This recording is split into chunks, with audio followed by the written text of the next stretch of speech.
Master, welcome back again to our channel. Panibagong araw, panibagong kabanata na naman ang pagsumasamayin natin ngayong araw na ito. At kung bago ka sa ating channel, pag-click ang subscribe button and hit the notification bell para updated kayo sa ating mga susunod na videos.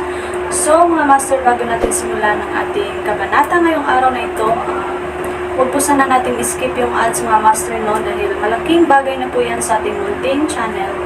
So simulan na natin kabanata ngayong araw na ito. Let's go! Kabanata 621 hanggang 630. Ang dakilang security guard. Kabanata 621 ang lahi ng dugo ay sumuko. Marahil ay dahil si Pierre ay naging ginto kaya ang enerhiyang sinag mula sa kanyang katawan ay masyadong matindi. Pagkarating niya sa sinaunang kastilyo, hindi mabilang na mga sigaw at panginginig ang umalangaw mula sa loob. Maya-maya pa, may dalawang lalaki at isang babae na tumalon palabas mula sa ilan sa mga gusali. Malaki ang ari-arian na ito, kaya maraming kastilyong medieval na magkakatabi. Guro, ang nasa gitna ay si Bryson Ross, ang nasa kanan ay ang kanyang kapatid na si Kelly Ross, at ang nasa kaliwa ay si Adriel Ross. Itong tatlong ito ang tatlong pangunahing tagapamagitan ng pamilya Ross. Pagkabagsak ni Pierre sa lupa, dahan daw ang tumalon si Yusuf Zoc, at si Pierre ay nagbalik din sa anyong tao. Sa sandaling ito, nanginginig sa takot ang tatlong miyembro ng Ross. Ang Blood Race ang higit na nakakaalam tungkol sa mga aura ng bloodline at sa amoy ng dugo, malinaw nilang nakikilala kung kaninong dugo ang masarap at kung kaninong sentido ang marangal. Ngayon, si Pierre, na ipinatapon ng angkan, ay nagpapakita ng isang aura ng dugo na mas marangal, dalisay, mayaman, at makapangyarihan kaysa sa kanila, kaya, sila ay nanginginig, natakot, at nagsuot ng mga mukha ng kawalan ng paniniwala, kahit na hindi namamalayang nakakaramdam ng pagpilit na sumuko. Bryson, Adriel, Kelly, hindi ba kayo yumuyuko bilang pagbati kapag nakikita ninyo ako? Hindi mo ba nararamdaman ang kapangyarihan ni Cain? Naghahanap ka ba ng kamatayan? Nagsimulang magmayabang si Pierre. Kasabay ng isang malakas na hakbang pasulong, isang gininto ang liwanag ang agad na lumabas mula sa kanyang katawan, halos mapaluhod ang tatlong magkakapatid na Ross nang sumikat ito sa kanila. Kapangyarihan, napakalaking kapangyarihan, ang kapangyarihan ng pinakadalisay na bloodline ng lahi ng dugo, na taglay ng mga matatanda o Panginoon sa alamat, na katulad pa nga ng kapangyarihan ni Cain. Pierre, ikaw, anong nangyayari? Bagamat bahagyang nakabaluktot ang kanilang mga tuhod, si Pierre ay Pierre pa rin, hindi siya direktang inapo, kaya hindi sila maaaring yumuko sa kanya, ang pagyuko ay nagpapahiwatig ng pagsuko. Anong ibig mong sabihin na anong nangyayari? Nakuha ko na ang lahi ni Cain, at kayo ngayon ay magiging mga basalyo ko at, syempre, mga alipin ng aking Panginoon, si Yusuf Zoc. Halos mabaliw si Pierre sa tuwa.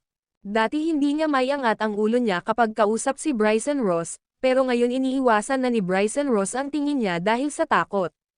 Yusuf Zoc, ang Panginoon. Natigilan sandali si Bryson Ross bago ibinaling ang tingin kay Yusuf Zoc. Tiyak na narinig na niya ang tungkol kay Yusuf Zoc at alam niyang ito talaga ang pinuno ng silangang mundo, na nagtataglay ng napakalaking kapangyarihan. Tama na ang kalokohan, labanan mo silang tatlo, gusto kong makita kung gaano kakalakas ngayon. Nakangiting sabi ni Yusuf Zoc. Wala na siya sa mood para sa negosasyon dahil kaya na niyang kontrolin ang blood race, kaya hindi na kailangan ang negosasyon. Sa harap ng napakalaking kapangyarihan, ang lahat ng iba pa ay walang kabuluhan. Hihihi, tila hinihintay lang ni Pierre ang utos ni Yusuf Zoc. Pagkatapos magsalita ni Yusuf Zoc, isang matinis na tawa ang pinakawalan ni Pierre. Nang inig ang kanyang katawan, hamaba ang kanyang mga pangil at kuko, at isang gininto ang liwanag ang bumalot sa tatlong magkakapatid na Ross bago niya sila sinugod. Sa kabila ng kanilang takot, gustong maunawaan ng tatlong Ross kung anong antas ng kapangyarihan at kaharian ang nakamit ni Pierre, kaya sabay-sabay silang umungol at bumuo ng isang tatsulok upang kabkuban si Pierre.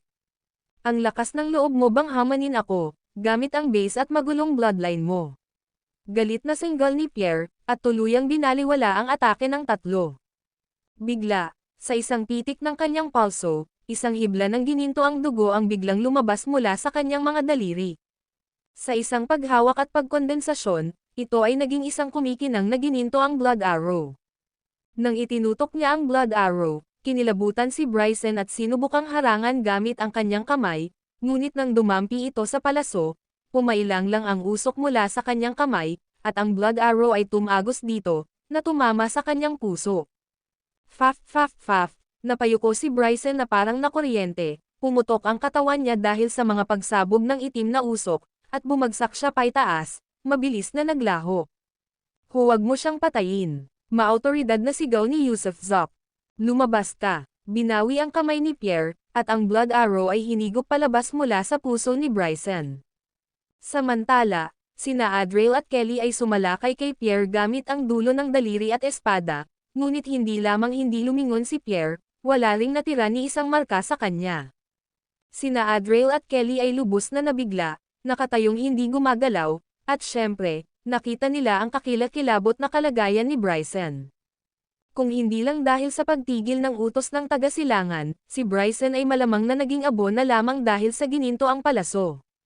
Lumuhad kayong dalawa, malamig na utos ni Pierre, sabay talikod. Kumabog, lumuhad sina Adriel at Kelly sa harap ni Peter.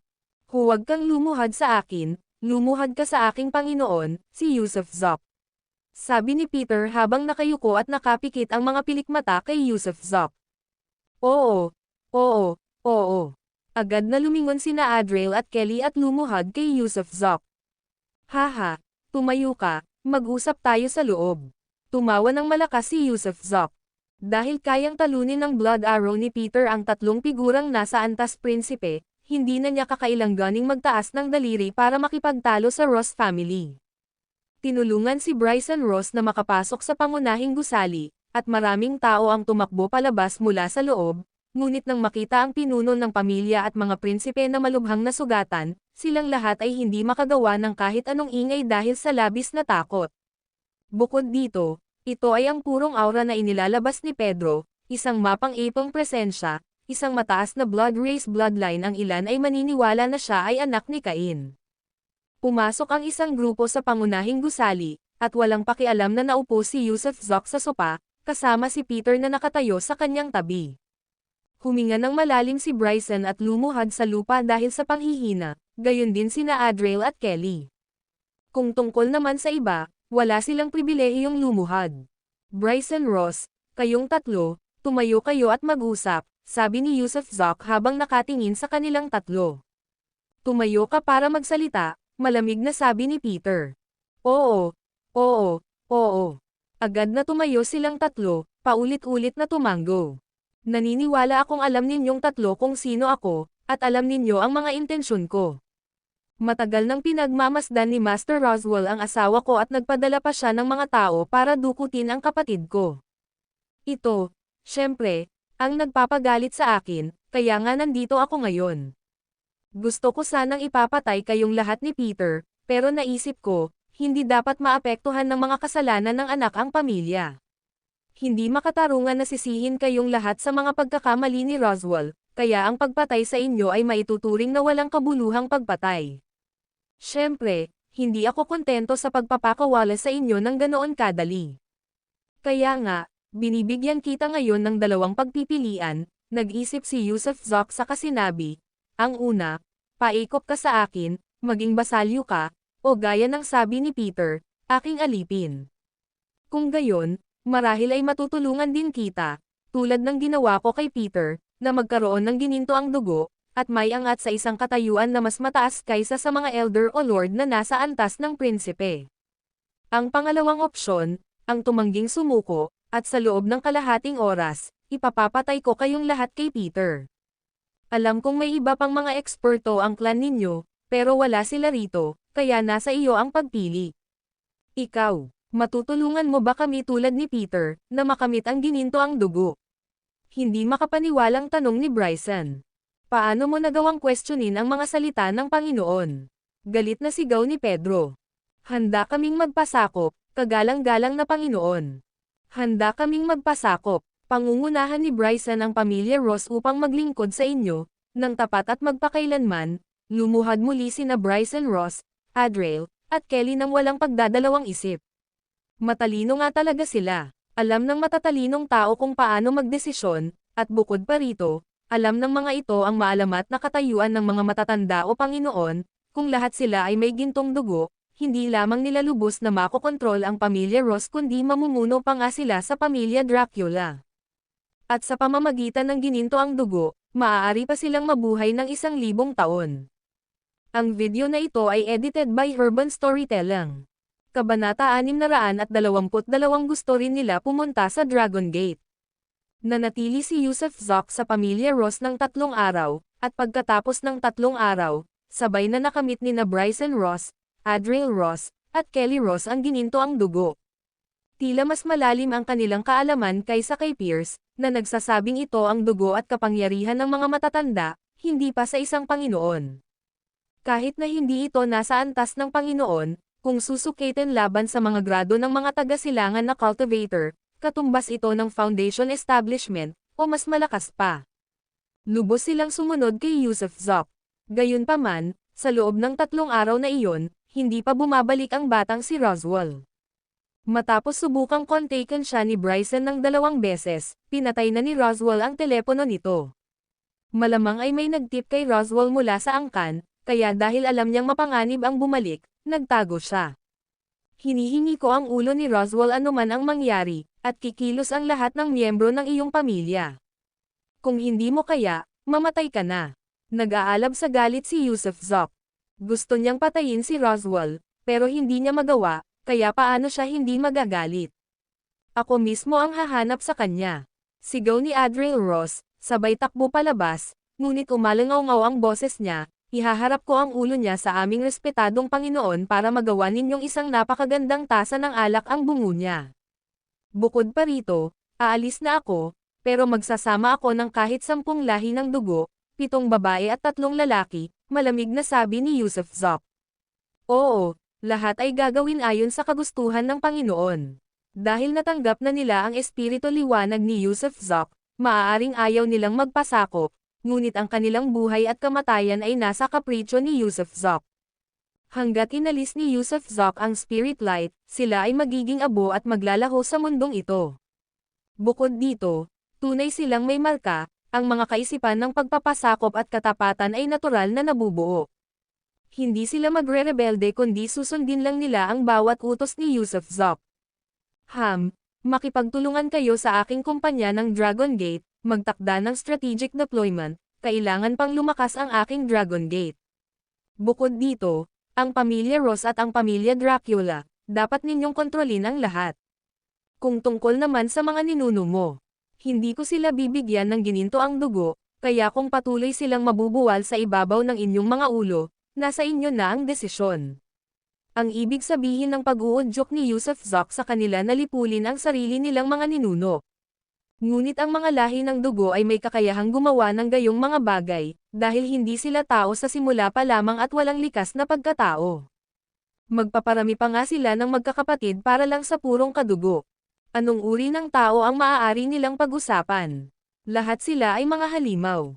Gayunpaman, ang mga halimaw na ito na nagtuturing sa kanilang sarili na may maharlikang lahi at tinitingnan ang mga tao bilang maliliit na nilalang ay tunay na makapangyarihan.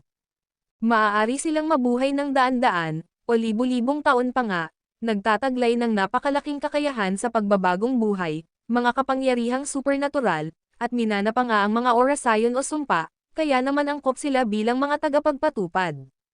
Nang paalis na si Yusuf Zok, dali-daling nilapitan siya ni Bryson Ross upang ipaalam na ang kanyang anak na si Roswell Ross ay naghahanap na ngayon ng kanlungan sa pamilya Dracula, at kaya naman nais niyang pumunta sa Germany upang lubusang malutas ang mga bagay-bagay kay Roswell at sa pamilya Dracula.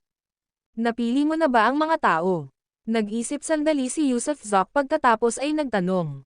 Napili na sila, lahat sila ang pinakanamumukod tangi sa aming angkan, ayon sa iyong kahilingan, at hindi lahat ay bata, magalang na sabi ni Bryson. Mabuti, kung gayon ay dadalhin ko ang mga iyon, at tungkol naman sa ulo ni Roswell, inaasahan kong personal mo itong ihahatid sa bahay ko. Huwag mo akong bigwan, kung hindi ay may papatayin ako, sabi ni Yusuf Zok, habang nakatingin kay Bryson. Kagalang-galang na Panginoon, pinahiya ka ni Roswell, at hindi lang siya ang aking nag-iisang anak, kaya alam ko na ang gagawin. Sige, Pierce, aalis na tayo. Tumayo si Yusuf Zoc at naglakad palabas. Inihanda na ni Bryson ang pinakamarangyang motorcade, at isang pribadong jet ang naghihintay sa paliparan. Si Yusuf Zoc na ngayon ang kanyang Panginoon, kaya kinailangang mahulaan at asikasuhin ni Bryson ang mga bagay na kahit si Yusuf Zoc ay hindi maiisip. Habang nakaupo sa kotse palabas ng Ross Castle, si Yusuf Zoc ay napuno ng emosyon. Akala niya ang pagpunta rito ay magreresulta sa walang katapusang patayan, na maraming mamamatay na magpapahirap sa mga bagay-bagay, o maging sa mga hindi inaasahang insidente. Pero ang lahat ay lampas sa inaasahan, talagang hindi ka panipaniwala. Kahit ngayon, medyo naguguluhan pa rin siya. Ang kanyang spirit light ay nagbigay daan sa sinuman sa mga lahi ng dugo na tumalon sa ranggo at maging mga maalamat na elder, makamit ang gininto ang dugo, at habang binabago nito ang kanilang mga katawan, ikinulong din nito ang kanilang mga kaluluwa, sama-sama sa kanila. Gamit ang telekinesis, kaya rin niyang makuha ang spirit light mula sa kanilang mga isipan, na siyang sanhi ng kanilang pagkamatay. Ito ay napaka hindi inaasahan para sa kanya. Sandali lang, sabi ni Yusuf Zoc habang nakaupo sa kotse, nang biglang may pumasok sa isip niya, kung kukuha ako ng isang patak ng spirit light, mapalakas kaya nito ang mga blood beads sa isip ko, at posibleng mabuksan ang mga ito. Tumingin si Yusuf Zoc kay Pierce. Tila naramdaman ni Pierce ang tingin ni Yusuf Zoc at tumangala ng may pagnanasang natutuwa. Siyempre, ramdam din niya ang sakam at takot na ekspresyon sa mukha ni Yusuf Zoc. Hindi ko kayang patayin si Pierce. Siya ang una kong paksa na may lahing dugo. Isa pa, minsang sinabi ni matandang Huang na kung ang blood bead ay hindi tugma sa antas ng cultivation, sisubog ako. Kaya sa ngayon, ang kailangan kong pagtuunan ng pansin ay ang paglinang, ang pag-abot sa larangan ng pagkakatatag ng pundasyon, na dapat pagsabayin, kung hindi ay mamamatay ako. Pinutol ni Yusuf Zoc ang takbo ng kanyang pag-iisip. Kung bulag niyang ituloy ang pag-unlock ng mga blood beads nang hindi sumasabay sa sarili niyang kaharian, maaaring hindi na siya mabubuhay ng mas matagal. Maganda naman sa huli.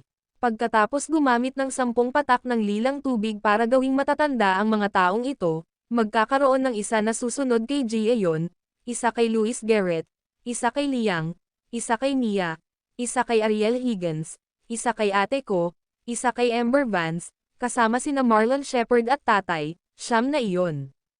Ang huli na maibibigay natin sa grupo ni Luciano, ang pagsali nila kay Luciano ay magbibigay sa akin ng kapanatagan ng loob. Umalis si Tyler Nash, at nasakop niya ang blood race. Dahil walang ibang nakadaan sa Dragon Gate, hindi na niya kailangang mag-alala tungkol sa kaligtasan ng kanyang mga kamag-anak. Dapat din akong bumisita sa Japan at makita si Yinj, biglang naalala ni Yusuf Zoc si Yinj. Dapat ay 18 na siya ngayon, di ba? Lumilipad ang mga iniisip ni Yusuf Zoc habang ginugunita ang mga sandaling kasama niya si Yinj. Noon, 16 na taong gulang pa lamang siya, ngunit ginugol niya ang isang madamdaming gabi kasama ito. Hindi niya ito kailanman nakalimutan, at sa kabila ng pagiging Haponesa nito, ang kanyang kawalang muwang, kadalisayan, at kawalang kapintasan ay palaging nananatili sa kanyang isipan. Nagpasya siyang manatili muna sa kanyang bansang sinilangan ng ilang araw bago pumunta sa Japan. Kuwait. Dumiretso ang motorcade sa apron ng paliparan at saka sumakay sa pribadong jet ng pamilya Ross. Saktong pagsakay ni Yusuf Zoc ay biglang tumunog ang telepono niya. Tumatawag ang Dream Morrow. Anong meron? Ang pinakamalaking kinatatakutan ni Yusuf Zoc ay ang makatanggap ng mga tawag mula sa Dream Morrow dahil lagi siyang nag-aalala para sa kaligtasan ng kanyang kapatid. Bro, nawawala si Sofia. Natigilan si Yusuf Zoc. Paanong nawala na lang bigla si Sofia? Gaano na ba siya katagal nawawala? Kumunot ang noo ni Yusuf Zoc, 2 araw na. At saka, nawawala rin si Harley Strong sa bahay ng matanda. Mukhang may iniwan siyang liham na dapat mong buksan ng personal, at hindi dapat ito buksan ng iba, kaya hindi rin ginawa ng matanda. Nakaramdam ng pagkirot sa kanyang mga sentido si Yusuf Zoc nang marinig ito, dahil biglang may pumasok na posibilidad sa kanya. Naiintindihan ko, huwag kang mag-alala. Pagkatapos sabihin ito, ibinaba ni Yusuf Zoc ang telepono at agad na tinawagan ang numero ni Ross Trujillo. Gayunpaman, laking gulat niya nang si Devon King ang sumagot sa telepono ni Ross Trujillo. Yusuf Zoc, si Devon King ito. Si Little Huang, siya. Umalis na siya, nag-aalangan na sabi ni Devon King. Kaliwa, anong ibig mong sabihin? Nag-aalalang tanong ni Yusuf Zoc. Pumasok siya at si Felicity O'Brien sa Dragon Gate Passage. Ano? Sigaw ni Yusuf Zoc. Pumasok din ba si Ross Trujillo? Hindi ako ang nagdesisyon, kay Huang iyon, kaya pumasok silang dalawa kahapon. Ako mismo ang nagpaalis sa kanila. Anong ginagawa nila roon? Malakas na tanong ni Yusuf Zoc, nalilitong tono. Marahil ay may ibang layunin ang matandang si Huang. Sige, sige. Pwede mo bang itanong kung may babaeng nagngangalang Harley Strong at Sofia na umalis nitong nakaraang 2 araw? Nagmamadaling sabi ni Yusuf Zoc.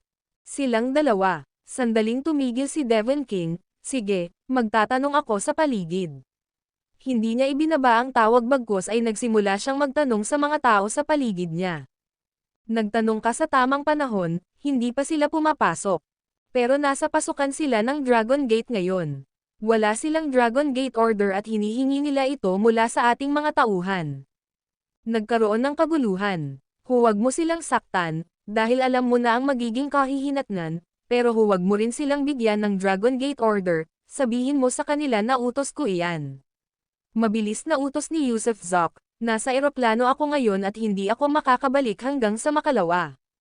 Naiintindihan ko, alam ko na ang gagawin. Mabilis na ibinaba ni Devon King ang tawag pagkatapos magsalita. Nakaramdam si Yusuf Zoc ng pananakit ng ulo. Bakit ba nasangkot silang dalawa sa kaguluhan? Talaga bang dapat masangkot sa kaguluhang ito? Ang video na ito ay edited by Urban Storytelling. Kabanata 623 ang panaginip ni Amber Vance. Dumating muli ang tawag ni Devon King pagkalipas ng 1 oras, at nang hihinayang, ipinaalam niya kay Yusuf Zoc na hindi mapipigilan ng kanyang mga tao sina Rachel Fournier at Sofia. Masyadong matigas ang ulo ni Sofia, dahilan para malason ang marami sa kanyang mga tauhan. Kaya naman, wala silang ibang nagawa kundi gamitin ang token kapalit ng panlunas. Pagkatapos matanggap ang mensaheng ito, agad na ibinaba ni Yusuf Zoc ang telepono. Determinado sina Rachel Fournier at Sofia na umalis, kaya kahit bumalik pa siya para pigilan sila, mawawalan pa rin ito ng saysay. Isa pa, ano ang dahilan kung bakit niya sila mapipigilan? Pagkalipas ng 2 araw, sa kabisera, binasa ni Yusuf Zoc ang liham na iniwan ni Rachel Fournier. Personal itong inihatid ng nakatatanda mula sa Sanya, na hindi niya ito binuksan dahil para lamang sa mga mata ni Yusuf Zoc ang naka-address. Mahaba ang liham, umaabot ng 7 o 8 pahina, na nagbabalik tanaw sa mga pakikipag-ugnayan niya kay Yusuf Zoc. Isinulat din ni Rachel Fournier ang tungkol sa kanyang mga pangarap, tungkol sa pagnanais na maging malakas balang araw, kaya naman sinusundan niya si Yusuf Zoc, umaasang makilala si Master Huang at matanggap ang kanyang gabay. Gayunpaman, ngayon ay may isang pagkakataon na mas mainam pa kaysa sa pagtanggap ng gabay ni Master Huang ang pagpasok sa Dragon Gate. Kaya bakit hindi siya pumunta? Marahil ito ay mapanganib, marahil ay usapin ng buhay at kamatayan, ngunit hindi ba't ang landas ng paglilinang ay isa sa mga hindi alam? Ang huling pangungusap sa liham ay isang biro, na nagsasabi kay Yusuf Zoc na marahil ay hindi na niya kailangang maging madre pagkatapos makapasok sa Dragon Gate World. Pagkatapos ay gumuhit siya ng nakangiting mukha. Nabanggit din sa liham si Sofia, na nagpas siyang umalis dahil sa matinding kuryosidad.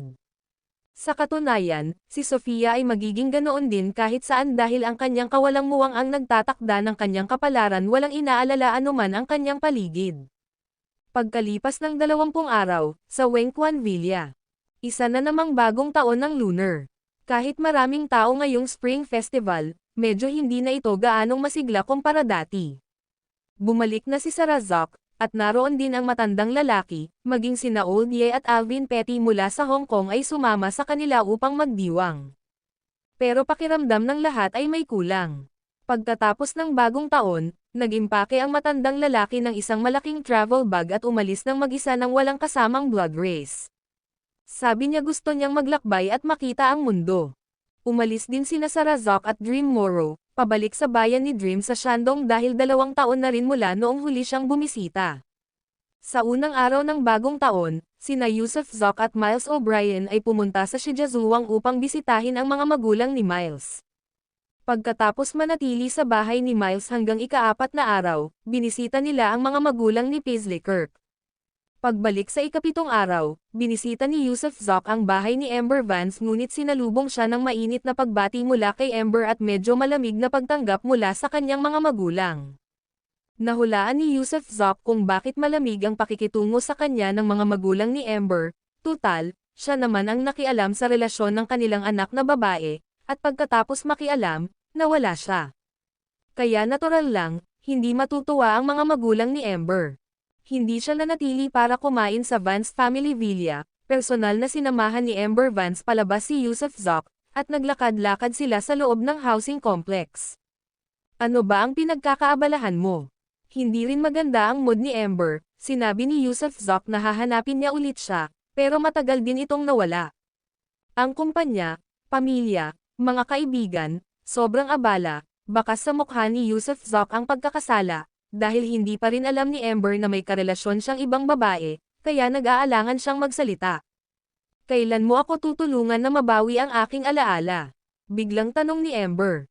Nag-isip sandali si Yusuf Zoc, sige, maghintay ka lang ng kaunti pa. Matagal din akong naghihintay, dahil nalipat na ako sa bagong work environment. Huwag mo na akong hanapin sa Garden Road sa hinaharap. Balik na sa opisina. Gulat na tanong ni Yusuf Zoc. Hindi ang opisina, isa itong espesyal na departamento. Hindi ko masabi kung alin. Pagkatapos ng Spring Festival, papasok ako sa Mason-C ng pagsasanay, kaya naka-off ang telepono ko, hindi ako uuwi, at mawawala muna ako ng ilang sandali. Anong klaseng espesyal na departamento? Kumunat ang noo ni Yusuf Zoc. Bakit ang daming sikreto? Mayroong disiplina sa pagiging confidential, hindi ko masabi sa iyo. Pero ayos lang sa ganito, abala ka sa mga gamit mo, abala rin ako sa mga gamit ko. Bahagyang nagpakita ng pagkadismaya si Amber Vance. Sa totoo lang, kanina pa niya hinihintay si Yusuf Zoc, hinihintay na imbitahan siya nito para sa hapunan sa labas, manood ng sine, mag-usap, at magbalik tanaw sa nakaraan. Ngunit halos 2 buwan nang nawala si Yusuf Zoc. Sinubukan niya itong tawagan ng maagap minsan, pero nakapatay ang telepono nito, kaya hindi na siya muling tumawag. Amber, pasensya na. Biglang tumigil si Yusuf Zoc, humarap sa kanya, at sinabing, ano pa ang dapat ihingi ng tawad? Yumuko si Amber dahil sa sandaling iyon, medyo nalungkot ang tingin ni Yusuf Zoc. Matindi, maaari ba kitang yakapin? Ibinuka ni Yusuf Zoc ang kanyang mga braso at sinabing, hindi mo ba ako niyakap kanina? Ginagampanan mo na ba ang pagiging maginoo ngayon? Bulong ni Amber Vance. Haha, nabigla siya sa sinabi ni Amber Vance, humagalpak siya ng tawa, saka hinayla siya papasok, at niyakap ng mahigpit. Pinaikit ni Amber Vance ang kanyang mga mata, pakiramdam ko ay pamilyar ka ngunit napakalayo. Maaaring hindi mo paniwalaan, ngunit paminsan-minsan ay nananaginip ako, at lahat ng ito ay tungkol sa iyo, mga eksenang wala sa aking alaala. Ako pa nga, nanaginip din ako. Hindi na maituloy ni Amber Vance ang kanyang sasabihin, kahit ang isang batang babae ay nagkakaroon ng mga pantasya tungkol sa tagsibol, at ang mga bagay na kanyang napanaginipan ay hindi mailalarawan, ngunit tunay ngang nananaginip siya, at ang lalaki ay si Yusuf Zoc. Siyempre, ang hindi niya alam ay bago pa man siya nawalan ng memorya, noong una niyang nakilala si Yusuf Zoc, napanaginipan niya itong hinawakan siya ng maraming beses. Dahil akin ka na ayon sa tadhana, makakaasa ka, sa loob ng 3 taon, makakahanap ako ng paraan para maibalik ang alaala mo, hintayin mo ako. Pangako ni Yusuf Zoc. Paano kung hindi mo mahanap? Sagot ni Amber Vance. Hindi mahanap, akin ka pa rin, hindi opsyon ang pagtakas. Halikan mo ako. Hayaan mo akong halikan. Habang nakapikit si Amber Vance, hinalikan siya ni Yusuf Zoc. Sandaling tila napunta ang dalawa sa malayong nakaraan, habang ang mga matagal nang nawawalang eksena ay paulit-ulit na samasagi sa isipan ni Yusuf Zoc, habang sa sandaling iyon, pakiramdam ni Amber Vance ay lumulubog siya sa reinkarnasyon. Akala niya nananaginip na naman siya, at ang mga alaalang hindi dapat naroon ay patuloy na nag-aalab sa kanyang isipan. Pagkaraan ng mahabang panahon, itinulak niya ito palayo, pagkatapos ay tumalikod at tumakbo, hihintayin kong mahanap mo ang mga alaala ko. Sige, hintayin mo ako. Malakas na sigaw ni Yusuf Zok. Haji Jack, mag-ingat ka pa uwi. Tumakbo pa atras si Amber Vance, kumakawi kay Yusuf Zok habang tumatakbo pa rin. Kuwit, lumabas si Yusuf Zok ng Villa Compound at naupo sa BMW. Ang driver ay si Pierre Ross. Ngayon, si Pierre Ross ay naging kanyang mayordomo at tsuper, na sama-sama sa kanya saan man siya magpunta. Pierre, mayroon ba kayong mga paraan ng blood race para maibalik ang mga alaala? Biglang tanong ni Yusuf Zok. Mga alaala, sa tingin ko hindi, umiling si Pierre. Huwag na lang. Bumantong hininga si Yusuf Zok. Ang pagpapanumbalik ng mga alaala ni Amber Vance ay kailangan pa ring gawin ng paunti-unti. Siya nga pala, guro, naihatid na ang ulo ni Roswell Ross. Gusto mo bang ikaw mismo ang tumingin? Naihatid na. Tinaasan ni Yusuf Zok ang kanyang mga kilay, nasaan na? Si Doyle ang personal na naghatid nito, nasa hotel siya. Pagkatapos mag-isip, sinabi ni Yusuf Zok, hindi na kailangang tingnan, hindi na kailangan. Kung dati ay mahalaga ang nakababatang Roswell, isang taong maaaring magdulot sa kanya ng panganib, pagkatapos niyang supulan ang blood race, si Roswell ay naging walang halaga. Kaya, hindi na niya kailangang pahalagahan pa ang trepeyo ng digmaan. Ano ang dapat nating gawin sa ulo niya? Tanong ni Pierre Ross, na naguguluhan. Kayo na ang bahala dyan, bumalik na kayo sa villa, walang pakialam na utos ni Yusuf Zok. Ang video na ito ay edited by Urban Storytelling. Kabanata 624 na aksidente.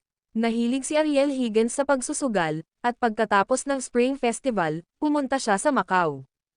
Sinasabing malaki ang kanyang kinikita, na ang bawat panalo o talo ay umaabot sa mahigit 100 milyon.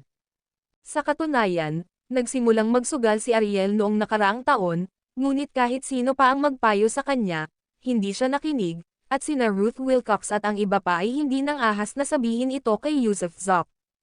Pagbalik ni Ruth sa Wengquan Villa mula sa bahay ni Amber Vance, siya na lang ang naroon sa villa. Nanatili sina Miles O'Brien at Paisley Kirk sa kanilang bayan at hindi na bumalik na rin si Mia sa Hong Kong, nagsusugal na naman si Ariel, kaya si Ruth na lang ang natira sa malawak na villa. Siyempre, maraming blood races at mga katulong sa malapit. Wala si Ruth sa hot spring pool, kundi nag-iisa sa kusina at naghahanda ng merienda para kay Yusuf sa gabi. Bumalik ka na. Kumusta na si Amber Vance ngayon? Nagpasingaw na si Ruth ng egg custard at isang drawer ng meat buns. Siya mismo ang gumawa ng lahat ng ito. Mabait naman siya, ngumiti si Yusuf. Sa totoo lang, ang pinakakinatuwa niya ngayon ay tila naging maayos na ang takbo ng isip ni Ruth, nagawa ng makipagtawanan at makipagkwentuhan kina Miles O'Brien at sa iba pa, at tila mayroon ng maayos na relasyon sa kanila. Siyempre, lagi niyang pinipigilan si Yusuf na makatawid sa huling harang.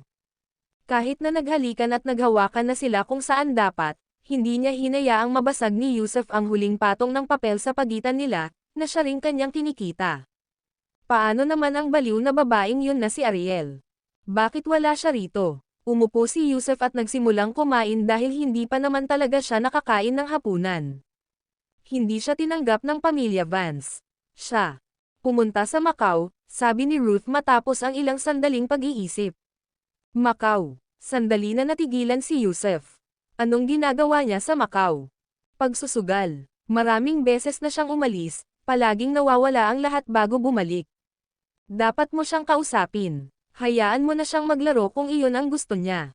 Umiling si Yusuf. Ayaw niyang makialam sa personal na buhay ni Ariel, kahit baliw, isa itong determinadong tao. Kung mahilig siyang magsugal, hayaan mo siyang magsugal. Pero hindi mo alam, malaki na ang nawala sa kanya. Sa pagkakaalam ko, 2 beses siyang pumunta bago ang Spring Festival at nawala ng hindi bababa sa 6 na bilyong RMB, giit ni Ruth. Alam ko, ayos lang. Umiling muli si Yusuf. Hindi naman kalakihan ang 6 na bilyon lang. Paano ka naman nakakapagganito? Huwag mong isipin na hindi ko alam ang tungkol sa namamagitan sa inyong dalawa, naiinis na sabi ni Ruth. Ubo lang si Yusuf, hindi naglakas loob na iangat ang ulo at nagpatuloy sa pagkain nang hindi sinasagot ang mga salita ni Ruth. Sige, sige, hindi ako makikialam sa mga ginagawa mo.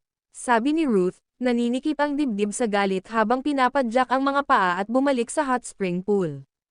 Nagpatuloy sa pagkain si Yusef, inubos ang isang kahon ng tinapay at isang malaking mangkok ng egg custard.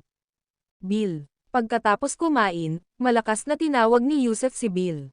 Kagalang-galang na Panginoon, nandito po si Bill, sabi ni Bill, hinihingal habang tumatakbo palapit. Abisuhan si Bryson na gumawa ng hakbang laban sa industriya ng kasino sa Macau. Kunin mo muna ng palihim ang pinakamalalaking kasino doon, pagkatapos ay ilipat ang mga ito sa aking pangalan. Oo, aabisuhan ko siya kaagad, sabi ni Bill, sabay labas ng kanyang telepono para tawagan si Bryson Ross. Naghugas ng pinggan si Yusef, at pagkatapos tumawag si Bill, lumapit siya sa pinto ng kusina at sinabing, sabi ni Bryson, matatapos ang lahat sa loob ng 7 araw. Ayos lang, maaari ka nang umalis, nakangiting sabi ni Yusef. Ngayong pag-aari na niya ang pamilya Ross, na nagmamay-ari ng mahigit $1 trilyong ng US, paano pa niya aalahanan kung magkano ang nawala kay Ariel? Nang makuha na niya ang mga pangunahing kasino sa Macau at maging kanya na ang mga ito, hinayaan na lang niya si Ariel na mag-alala kung kailan nito gusto. Pagkatapos maghugas ng mga pinggan, tumungo si Yusef sa hot spring pool, ngunit ang pinto ay nilock ni Ruth mula sa loob, at wala siya kahit saan. Gayunpaman, kahit na nakalock ang pinto, madali pa ring nakapasok si Yusef, diretsyong dumaan sa pader. Bakit ka ba nakakainis? Sigaw ni Ruth nang makita niyang sumulpat si Yusef sa harap niya habang naliligo ito, at agad siyang bumalik sa pool. Nakayuko lang si Yusef Zoc sa tabi ng pool, habang si Ruth Wilcox ay tensyonado sa buong katawan. Bagamat naghalikan, naghawakan, at nagyakapan sila sa kadiliman, hindi pa kailanman lantaran na nalantad ang katawan niya kay Yusef noon. Ano ba ang dapat ikatakot? Nakita na natin lahat yan dati. Tutulungan kitang kuskusin ang likod mo, tumalikod ka, at mag-usap tayo, senyales ni Yusef na tumalikod siya at saka kinuha ang isang tuwalya para lagyan ng tubig. Nakaramdam ng inis at hiya si Ruth Wilcox pero lumingon pa rin, hinayaan si Yusef na panasan ang kanyang likod gamit ang tuwalya. Mahilig magsugal si Ariel Higgins, kaya hayaan mo siyang magsugal. May bumili lang sa akin ng ilan sa mga pangunahing kasino ng Macau. Mula ngayon, akin na ang mga kasino, kaya kahit matalo o manalo siya, hinding-hindi siya matatalo. May pera ka na ngayon, di ba? Single ni Ruth Wilcox. Oo, napakayaman ko. Hindi ko nga alam kung magkano talaga, tumanggaw si Yusef. Hindi nakapagsalita si Ruth Wilcox. Kung ganoon, ano pa ang gusto mong pag-usapan ko? Huwag mong banggitin ang ganyang bagay. Paalala sa kanya ni Ruth Wilcox. Pag-usapan natin ang tungkol sa iyo, tungkol sa inyong lahat. Ayokong ikaw pa ang mamamahala sa kumpanya.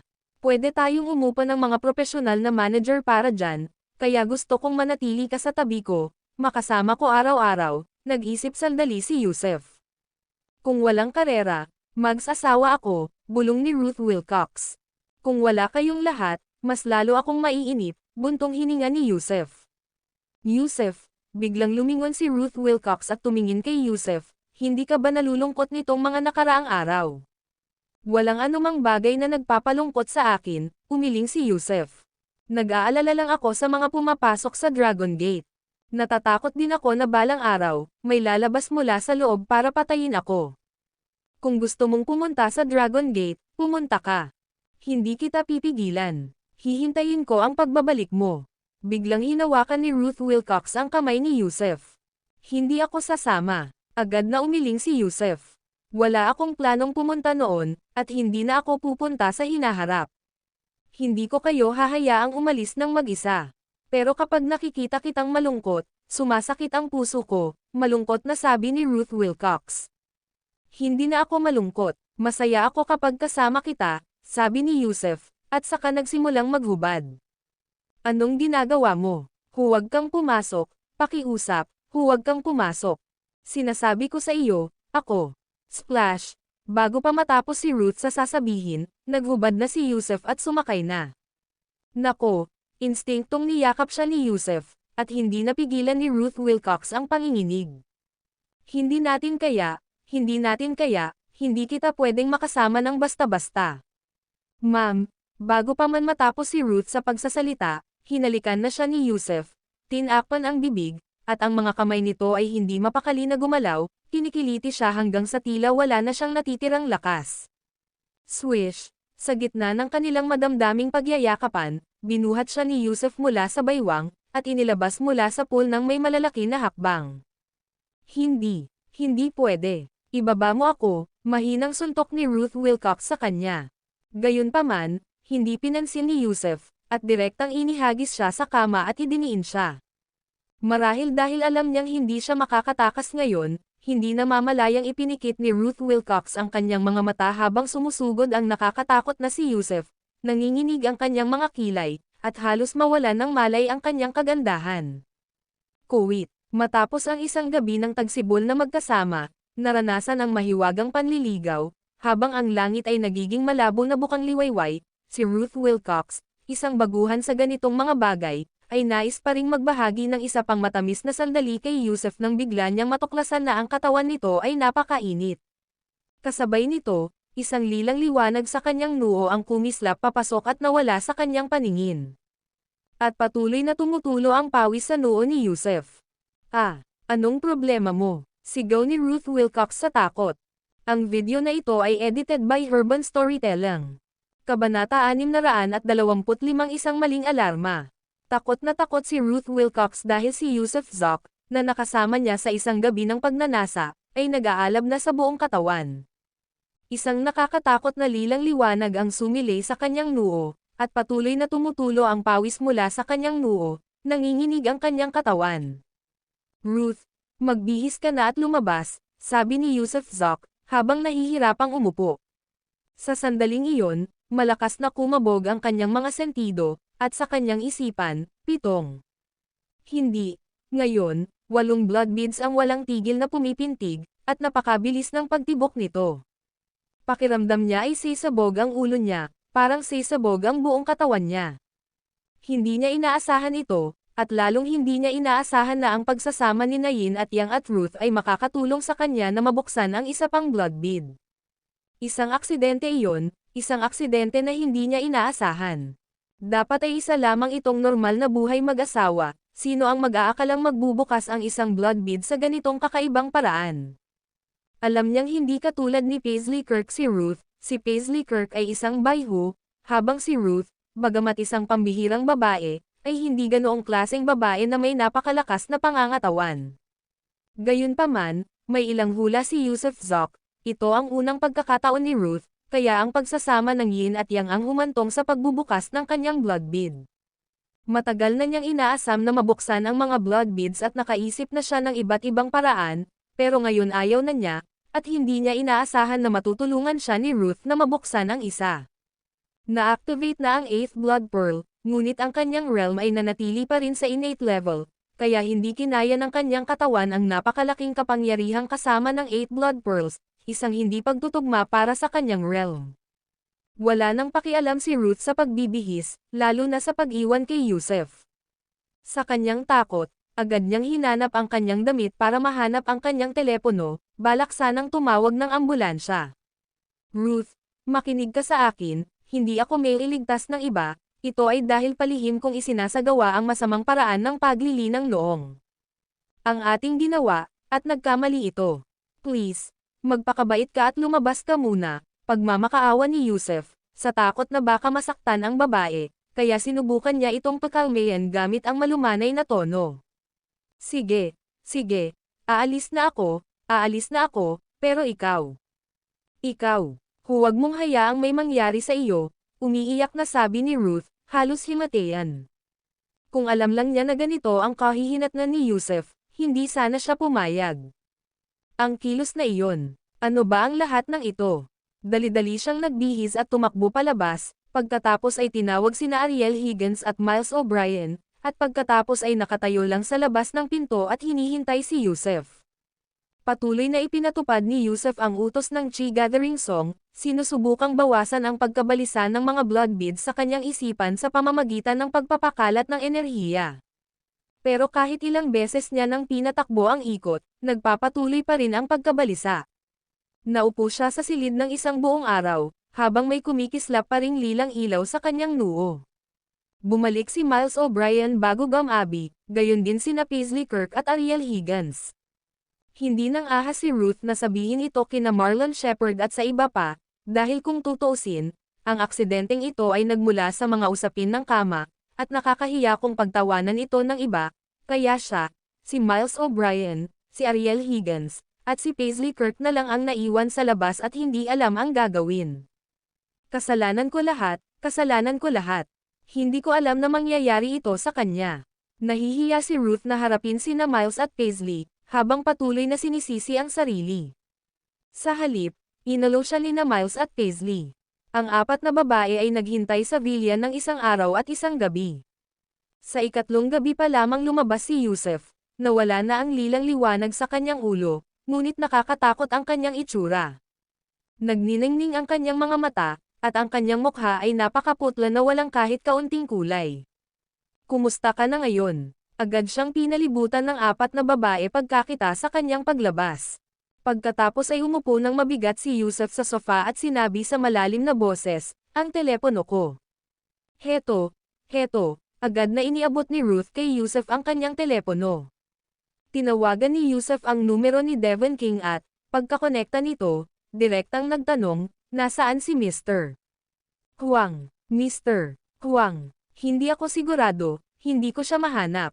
Mayroon ka bang mga elixir na makakatulong sa akin na umangat sa aking antas?" "Isang elixir para sa pagsulong ng lampas sa Foundation Establishment?" tanong muli ni Yusuf Zok. "Sa tingin mo ba Diyos ako o ano? Pagtatatag ng pundasyon. Mabuti pa't pumunta ka na lang sa Dragon Gate World." Walang kaalam-alam si Devon King tungkol sa sitwasyon ni Yusuf Zok, kaya tumawa siya at sawayin. Ang lakas ng loob talaga ni Yusuf Zok na humingi, at para sa isang elixir para sa Foundation Establishment pa nga, paano niya nagagawang magkaroon ng ganito kalaking kayamanan? "Sige, pasensya na sa abala." Agad na ibinaba ni Yusuf Zok ang telepono at nagpakawala ng malalim na buntong hininga. "May problema ba? Kailangan mo bang magpalamig? Paano kung kaming apat na lang ang makipagsabayan sa'yo?" Akala ni Ariel Higgins ay nagsasagawa si Yusuf Zok ng evil cultivation method at nangangailangan ng babae, kaya kamandat ito sa kanya. Pagkatapos magsalita ni Ariel Higgins, agad na nagbaba ng tingin sina Ruth Wilcox at ang dalawa pa. Kung kaya nga niyang gamutin si Yusuf Zok, magkakasama sana silang apat. Kung tungkol naman kay Yusuf Zok, muntik na siyang dumura ng dugo, iginigiit pa rin ba nilang magsama? Kung gagawin nila iyon, tiyak na sasabog siya. Ngayon, hindi na niya naisip ang mga babae. Natatakot na pagkatapos ng isa pang gabi ng pagnanasa, literal na sasabog ang ulo niya. Wala munang gulo sa ngayon, hindi kailangang mag-alala ang lahat. Gutom na ako, gusto ko ng lugaw. Nakangisi at nakangiting sabi ni Yusuf Zok sa mga babae. Pagkatapos ng 3 araw ng walang humpay na paglilinang, sa wakas ay napigilan niya ang pagnanais na sumabog, kahit papaano ay nawala na ang lilang liwanag sa tuktok ng kanyang ulo. Siyempre, alam niyang isa pa rin siyang time bomb, kung hindi bumuti ang kanyang cultivation level, may panganib pa ring sumabog anumang oras. Ngunit ang pagpapabuti ng antas ng cultivation ng isang tao ay isang mabagal na proseso, isa na hindi maaaring madaliin.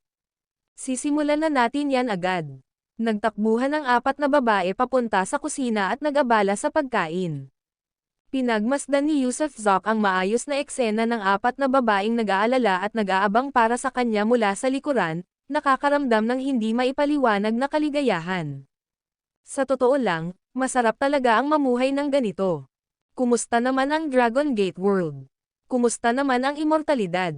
Saan pa kaya mas sasaya pa kaysa sa pagkakaroon ng mga mahal sa buhay sa iyong tabi, pagbabahagi ng saya ng pamilya kasama ang mga babaeng mahal mo? Gayunpaman, medyo natatakot na siyang tamasahin ang mga kasiyahan ng buhay pamilya, lalo na ang mga bagay tungkol sa pagsasama bilang mag-asawa, medyo natatakot siya dahil sa takot na mamatay. Pagkalipas ng 1 oras, Pagkatapos ng nakakabusog na pagkain, sa wakas ay ipinakita na ng 4 na babaeng takot na takot ang kanilang kaligayahan. Dahil nakabalik na kayong lahat, lumabas tayo at magsaya, paano kung tuklasin natin ang kamanghamanghang bahagi ng Spiritual Mountain? Biglang mungkahi ni Yusuf Zok. Pupunta ka ba sa Dragon Gate? Gulat na tanong ni Ariel Higgins. Sa Dragon Gate, pumunta tayo sa mga damuhan o baka sa Guilin, Hangzhou, Amazon, Antarctic, Arctic, alinman sa mga iyan. Napakalawak ng mundo, bakit ka pa magtatagal sa bahay buong araw? Plano ni Yusuf Zok na maglinang. Isasama niya ang mga babae sa isang magandang bakasyon, tahimik na hinihigop ang espiritual na enerhiya ng kalikasan, at unti-unting pinapataas ang kanyang antas ng cultivation dahil ito na lamang ang tanging mabisang landas ngayon. Tunay nga, dahil hindi niya mahanap ang senior, at ayaw niyang makapasok sa Dragon Gate World, maaari na lamang siyang umasa sa paglanghap ng magandang hangin sa mga lugar tulad ng Spiritual Mountain at iba pang mga lugar na may magandang chi, na unti-unting nagpapatibay sa kanyang cultivation. Hindi na siya dapat magbukas pa ng mga blood beads, hindi dapat magpakasawa sa mga babae, at kailangan niyang magpigil ng sarili at magkaroon ng malinaw na puso. Pero may trabaho pa rin ako. Commandant si Miles O'Brien kay Yusuf Zok at ngumiti, pero libre si Ruth Wilcox ngayon. Alam niyang kakakasal lang nina Yusuf Zok at Ruth Wilcox, kaya ayaw niyang maging third wheel. May malaking kasunduan din akong kinakausap ngayon, at marami akong mga kapatid na umaasa sa akin para sa kanilang ikabubuhay, hindi ko sila maaaring iwan. Umiling din si Ariel Higgins. Ako, hindi ako pwedeng umalis sa hotel. Gusto sanang sumama ni Paisley Kirk kay Yusuf Zok pero alam din niyang hindi pa ito ang tamang oras, gusto niyang bigyan ng oras sina Yusuf Zok at Ruth Wilcox na mapag-isa. Kumusta ka naman, Ruth Wilcox? Tanong ni Yusuf Zok kay Ruth Wilcox. Nasa bakasyon ako ngayon, kaya labag sa loob kong sasamahan ka ng ilang araw. Inikat ni Ruth Wilcox ang kanyang mga mata kay Yusuf Zok. Sa katunayan, nakaramdam siya ng pagkakasala, sa paniniwalang siya ang sanhi ng pagkakasakit ni Yusuf Zok, kung hindi dahil sa kanilang ginawa, hindi sana nagkasakit si Yusuf Zok ng 3 araw. Kaya naman, palihim niyang binalak na makipagbalikan kay Yusuf Zok. Sige. Kung gayon, isa itong paglalakbay para sa ating dalawa, nang wala sila. Tumawa ng malakas si Yusuf Zok. Ang video na ito ay edited by Urban Storytelling. Kabanata 626 na bigla ang insidente. Sina Yusuf Zok at Ruth Wilcox ay naglakbay ng magkasama, nang hindi man lang isinama si Pierre. Matapos magmadaling mag-impake ng kanilang mga gamit at magpaalam kina Marlon Shepard at Flor Carson, bigla na lang silang nawala ng walang bakas, hindi na makontak sa telepono. Pinatay ni Yusuf ang kanyang telepono, at nakikipag-ayos lamang na makipag-usap kina Flor Carson at Pierre tuwing hating gabi. Ang una nilang destinasyon ay ang kabundukan ng Kilian, at ang dahilan ng kanilang pagpunta roon ay dahil nabanggit ni Elijah Birch, ang pinuno ng Dragon Group, ang isang mystical na ahas na nagkaroon ng kamalayan sa lugar na iyon. Gusto niyang makilala ang ahas na ito at casual na magtanong kung, nagkataon ba, ang ahas ay may mga miracle elixir. Mas maganda pa sana iyon. Labis na nasiyahan si Yusuf na makakasama niya si Ruth sa pag-alis. Sa katunayan, abala rin siya, ngunit alam niya kung ano ang pinakamahalaga kaya't determinado siyang sumama kay Yusuf sa paglalakbay. Dalawa sa kanila ay may dalang malalaking backpack, nakasuot ng mga outdoor jacket, at nakasuot ng hiking boots, na parang dalawang manlalakbay na nagsisimula ng isang backpacking journey. Ito ang aming honeymoon trip, paliwanag ni Ruth. Dahil silang dalawa lang ang naroon, at dahil kakalampas lang nila sa huling hadlang sa kanilang relasyon, natural lang na itinuring ni Ruth ang paglalakbay na ito bilang kanilang honeymoon. Basta't magkasama silang dalawa, kahit saan ay maaaring maging kanilang honeymoon, ang kanilang panahon ng kaligayahan. Gayunpaman, ang hindi alam ni na Yusuf at Ruth ay noong ika-4 na araw pagkatapos nilang umalis sa Beijing, habang sila ay naglalakbay sa kalaliman ng maalamat na kabundukan ng Kilian kung saan nawala maging ang mga signal ng mobile phone, ang Dragon Gate Passage sa Dragon Head Mountain sa Chongqing ay biglang umalangaw ng may pagyanig, at pagkatapos ay lumitaw ang 3 nakadamit na magsasaka. 2 lalaki at 1 babae. Pagkalabas pa lang nila, biglang nagsara ang Dragon Gate Passage na halos 3 buwan nang bukas. Whoosh! Paglabas nila, nakakita sila ng maraming tolda at mga sundalo, ngunit nang walang gaanong pag-uusap, sabay-sabay silang tatlo na kumilos at banihag ang tatlong tao. Sino si Yusuf Zok? Nasaan si Yusuf Zok? Sigaw nila na may pagtatanong. Walang kaalam-alam ang mga ordinaryong sundalo kung sino si Yusuf Zok, at habang umiiling sila ay parang naduraj ng puso.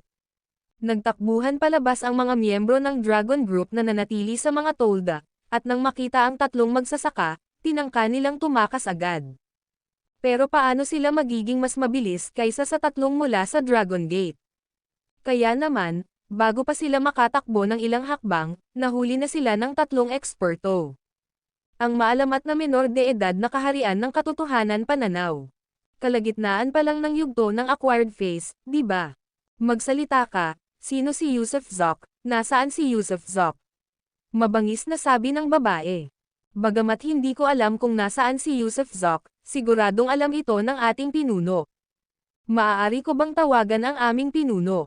Ang miyembro ng Dragon Group ay medyo matalino, tumatango at yumuyuko habang hinihiling na siya ang tumawag. Tawag sa telepono, yung Thousand-Mile Voice Transmission, na magic artifact. Nagliwanag ang kanilang tatlo nang mabanggit iyon, nang marinig nila sa loob-loob nila na ang teknolohiya ng secular na mundo ay maunlad, na nagtataglay ng mga magic artifact na kayang magpadala ng mga boses sa layong libu-libong milya. Eksakto, iyan nga. Habang nagsasalita siya, kinuha niya ang kanyang telepono at idinayal ang numero ni Devon King, gamit ang speakerphone function. Agad na sinagot ang tawag, at pagkatapos ay mapait na humajijek ang lalaki, Leader King, tatlong makapangyarihang nakatatanda ang lumabas mula sa Dragon Gate Passage, at nagsara na ang daanan. Tinatanong nila kung sino si Yusuf Zok, nasaan si Yusuf Zok? Ano ang dapat nating gawin? Alam mo ba kung nasaan siya? Ano? Nagulat si Devon King nang marinig ang impormasyong ito kaya muntik na niyang mabitawan ang telepono, at nang inig ang boses niya, marami pang tao mula sa Dragon Gate. Ano ba talagang nangyayari? Magsalita ka nga, nasaan si Yusuf Zok? Sigaw ng babae sa telepono. Yusuf, hindi ko rin alam kung nasaan siya, pero mga senior, huwag kayong mag-alala, mag-uusisa ako para sa inyo. Ako ang namamahala sa China Dragon Group. Anong Dragon Group? Dog Group, si Yusuf Zok lang ang gusto naming mahanap. Nasa masikip ang schedule natin, hanapin mo siya agad. Galit na sabi ng babae at pagkatapos, sa isang pitik lang ng daliri, sumabog ang teleponong nasa kamay ng menor de edad na Truth Insight Cultivator. Si Devon King, na nasa kabisera, ay agad na lumabas ng Dragon Group Station, at nagdeklara ng Level 1 alert. Kung wala ang kanilang pinuno na magbabantay sa kuta, wala talaga siyang ideya kung ano ang susunod na gagawin ng mga tao mula sa Dragon Gate. Nagmaneho siya patungong Wengquan Villa habang sinusubukang tawagan si Yusuf Zok. Pero nakapatay ang telepono ni Yusuf Zok. Dahil alam niyang madalas patayin ni Yusuf ang kanyang telepono, alam din niya ang mga numero ng telepono ng iba pang miyembro ng team ni Yusuf, tulad ni Flor Carson, Marlon Shepard, at maging ni Miles O'Brien. Yusuf, nasaan si Yusuf? Sabihin mo sa akin dali, may malaking gulo. Tawag niya kay Miles O'Brien. May biyahe siya, dapat nasa bundok siya, wala nang mobile service, nalilitong sabi ni Miles. Ano, may biyahe ba siya, sa ganitong panahon? Tapos na ang lahat, malaking gulo. Paus na sabi ni Devon sabay baba ng telepono at agad na tinawagan si Flor Carson. Maaaring sumama si Yusuf sa isang babae kaya hindi niya sinabi kay Miles ang totoo. Kaya, makabubuting tanungin ang kapatid ni Yusuf, na siyang laging sumusuporta sa kanya sa mga ganitong sitwasyon. Hindi ko alam kung saan siya nagpunta, talagang nagbakasyon, kasama si MS.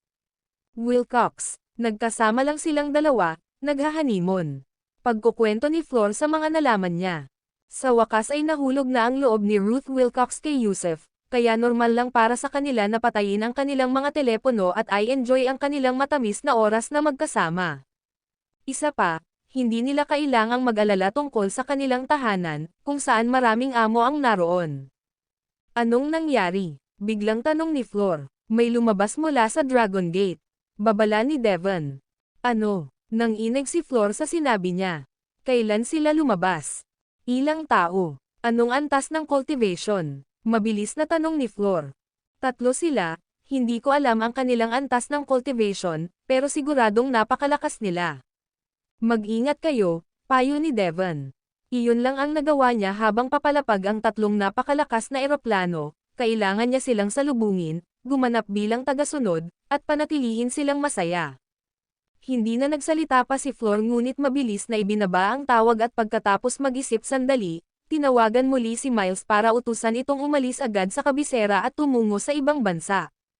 Matapos ipaalam kay Miles, nakipag-ugnayan siya kay Paisley Kirk dala ang isang agarang mensahe na huwag gumawa ng anuman kundi ang agad na pumunta sa ibang bansa. Malaking problema ang nagbabadya, at may panganib. At naroon si Sarazok.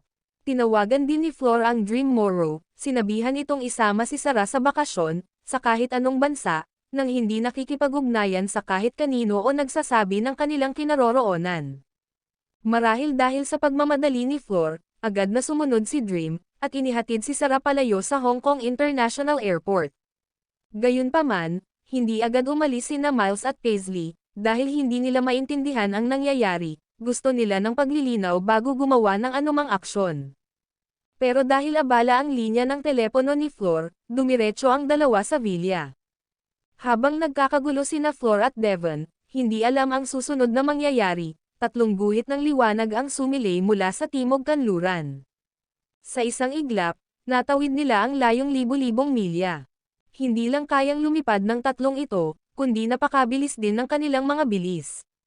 May karga ang babaeng kasama nila na isang miyembro ng Dragon Group, ngunit ang mukha nito ay nabagot dahil sa hangin at magulo ang buhok. Nanginginig siya sa lamig dahil napakabilis ng kanilang pagtakbo. Kaya ito ang iyong kabisera. Napakaabalang-abala, tunay na masigla. Pero maraming presensya ng demonyo. Halos nasakop ng kanilang divine sense ang kalahati ng kabisera, at agad nilang natukoy ang maraming presensya ng demonyo. Ang tinatawag na presensya ng demonyo ay ang aura ng blood race.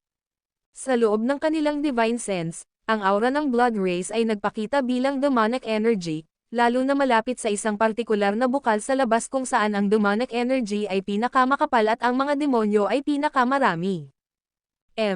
Akala ko ba ang daming demonyo sa mundo ng mga mortal? Una, patayin natin ang mga demonyo at kunin ang kanilang mga spirit pills, pagkatapos ay hahanapin natin si Yusef. Kasabay ng galit na pagsinghot, sumugod silang tatlo patungo sa Wengquan Villa.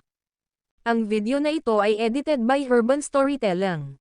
Kabanata 627 ang pagkamatay ni Ariel Higgins. Ang Wengquan Villa ay tunay ngang nagtataglay ng maraming halimaw, syempre, ang mga halimaw na ito ay ang blood race lamang. Nakapagdala si Yusef Zoc ng 10 ng sabay-sabay noong nakaraang pagkakataon, kasunod ni Miles O'Brien ang isa, kasunod ni Paisley Kirk ang isa pa, kasunod ni Ariel Higgins ang isa pa, at isa ang naiwan sa manor upang bantayan ang lugar, kaya, sa kabuuan, ang napakalaking aura na inilalabas ng 4 na makapangyarihang blood races ay agad na nakuha ng 3 magagaling na eksperto. Ang mga vampira ay mga halimaw din, at ang islogan ng 3 dakilang eksperto ay pumatay ng mga halimaw at lipulin ang mga demonyo, o protektahan ang daan sa pamamagitan ng pagpapalayas ng mga demonyo, kaya naman, dahil hindi nila natagpuan si Yusef Zoc, napagpasyahan nilang patayin muna ang mga halimaw. Bukod dito, lahat ng halimaw ay nagtataglay ng mga demon core, at ang dahilan kung bakit gustong-gusto ng lahat ang pagpatay sa mga halimaw ay dahil nauunawaan nila ang kahalagahan ng demon core. Ang isang demonyong kayang mag-cultivate sa anyong tao ay tiyak na nakin ng hindi mabilang na mahahalagang halaman at dumaan sa maraming pagsubok na nagbabanta sa buhay at kamatayan, kaya naman ang demon core ang pinakamahusay na suplemento para sa mga human cultivator. Sa makatuwid, sa mundo ng Dragon Gate, ang mga halimaw ay parang mga baboy at tupa, mabuti man o masama, sa paningin ng mga magsasakang ito, sila ay mga kayamanan, lahat ay dapat katayin para sa kanilang mga ubod. Kahit na hindi nila mahanap si Yusef Zoc sa huli, ang pagkuha ng ilang demon cores na mababawi ay kikita pa rin. Nang bumaba silang tatlo na parang kidlat, agad na napansin ito ng 4 na blood races at sumigaw habang lumilipad palabas para protektahan ang kanilang Panginoon. Anong klaseng halimaw ito? Bakit wala itong demon core? Nang makita ng malinaw ng babae ang 4 na halimaw na ito at maingat na sinuri ang mga ito gamit ang kanyang divine sense, nabigo siyang makahanap ng anumang demon core sa loob ng mga ito. Sa katunayan, ang 4 na ito ay wala man lang dantian. Pero mayroon nga silang napakalaking aura. Sino ka? Umalis ka na agad sa lugar na ito, o huwag mo kaming sisihin sa pagiging masungit. Ang nagsalita, na nagngangalang Rosemary Ross, ay ang tagapag-alaga ni Ariel Higgins. Samantala, sina Ariel Higgins, Miles O'Brien, at Paisley Kirk ay natakot din, dahil ang mga taong lumapag sa patio ay nakadamit ng eksakto tulad ng mga mula sa Dragon Gate, nagpadala ang Dragon Gate ng mas maraming tao, kaya nadama ng tatlo na isang malaking insidente ang nalalapit. Mga walang pakundangang halimaw, salubungin ninyo ang inyong kamatayan. Ang babaeng cultivator ay mukhang nasa edad 30 at, kahit maganda, ay mayroon pa ring napakapaspas na ugali. Hindi siya masyadong nakipag-usap kay Rosemary ngunit ibinalik niya ang kanyang palso at marahas na hamampes, na lumikha ng isang talam ng palad na naging puting talam. Ang talam ay lumikha ng tunog na sumisitsit na parang totoo at gumalaw ng napakabilis. Nang magbabago na sana si Rosemary, nahati na ang talam ng palad niya mula sa itaas ng kanyang ulo. Puff! Sa isang tama lang ng talam ng palad, ang elder level na blood race, katumbas ng small fatal breeding realm, ay agad na nahati. Walang oras para sumigaw o matakot si Rosemary bago pa man siya tuluyang mawalan ng malay. Gayunpaman, habang nabibiyak ang kanyang katawan, ang dalawang bahagi ay patuloy na kumakawag-kawag, na para bang hindi pa siya tuluyang namatay. Walang demon core. Muling maingat na tumingin ang babaeng cultivator, at talagang wala ngang demon core. Pero gumagalaw pa rin ang katawan niya. Kakaibang sabi ng isang lalaking cultivator. Kondisyonal na refleksyon. Mukhang naguguluhan din ang ikatlong cultivator. Kakaiba, anong klaseng halimaw ito, na patuloy na gumagalaw kahit patay na. Labis na nagtataka ang tatlo. Sino ba ang may pakialam kung anong klaseng halimaw yan, sunugin mo na lang yan at linisin mo. Tila hindi nasiyahan ang babaeng cultivator na hindi pa lubusang napatay ng kanyang palad ang babaeng halimaw. Pagbuka ng kanyang bibig, bumuga siya ng apoy na direktang sumunog sa hiniwang laman. Sizzle sizzle, parang binuhusan ng gasolina, ang apoy ay napakainit. Sa ilang paghinga lamang, ang natitira na lamang kay Rosemary ay isang tumpok ng mga buto, na hindi pa nagiging abo. Ang tatlong iba pang blood races ay takot na. Anong klaseng mga tao ang mga ito, na kayang maghiwa gamit ang talam mula sa kanilang mga palad, huminga ng apoy mula sa kanilang mga bibig, sila ba ang mga sinaunang cultivator mula sa mga alamat sa silangan?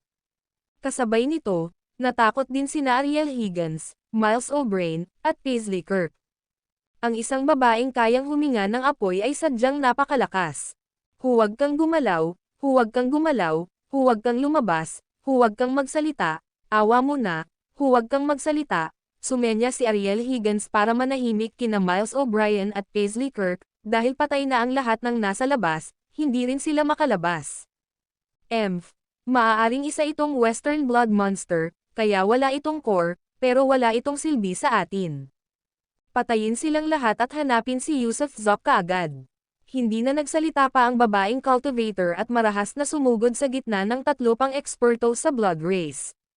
Tatlong blood race masters ang sumubok na lumaban, ngunit napatay pa rin sila sa loob ng ilang segundo ng babaeng cultivator, at nasunog at naging kalansay sa huling pagsabog ng apoy. Bumuti na naman ang apoy ng dantian ni Sister Apprentice, binabati kita. Matapos patayin ng babaeng cultivator ang demonyo, ikinuyong ng dalawa ang kanilang kamao at tumawa ng malakas. Kakapasok ko lang sa Golden Core Realm, kaya medyo nag-aalab ang galit ko, haha. Tumawa ng malakas ang babaeng cultivator. Tara na at ituloy na natin ang paghahanap kay Yusuf Zop.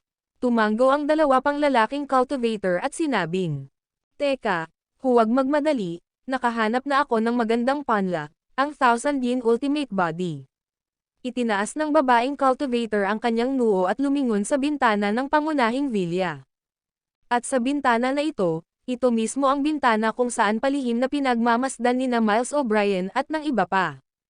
Tila tumatagos sa mga pader at puso ang titig ng babae, dahilan para umatras sa takot ang tatlong nakamasid nang magtama ang kanilang mga mata. Ha! Ito nga ang Thousand Yin Ultimate Body. Gulat na sigaw din ng dalawa pang lalaking cultivator. Sayang naman at hindi na siya dalisay, nakasimangot na sabi ng isa sa mga lalaking cultivator. Hindi mahalaga, kahit nasira ang kadalisayan, maganda pa rin ang isang panla. Kukunin ko ang babaeng ito bilang aking disipulo na may saradong pinto. Marahang tinapik ng babaeng cultivator ang kanyang daliri sa paa at sumugod patungo sa bintana. Agad na nabasag ang salamin ng inabot niya at sinipsip si Paisley Kirk papunta sa kanyang palad. Anong ginagawa mo? Ibaba mo ako. Parang gusto nang mamatay ni Paisley Kirk. Bakit ba laging gustong-gusto ng mga tao sa Dragon Gate World na dukutin ang iba? Wala siyang makitang mabuti sa kanyang sarili, at bukod pa riyan, hindi na siya dalisay. Bakit may gustong kumuha pa rin sa kanya?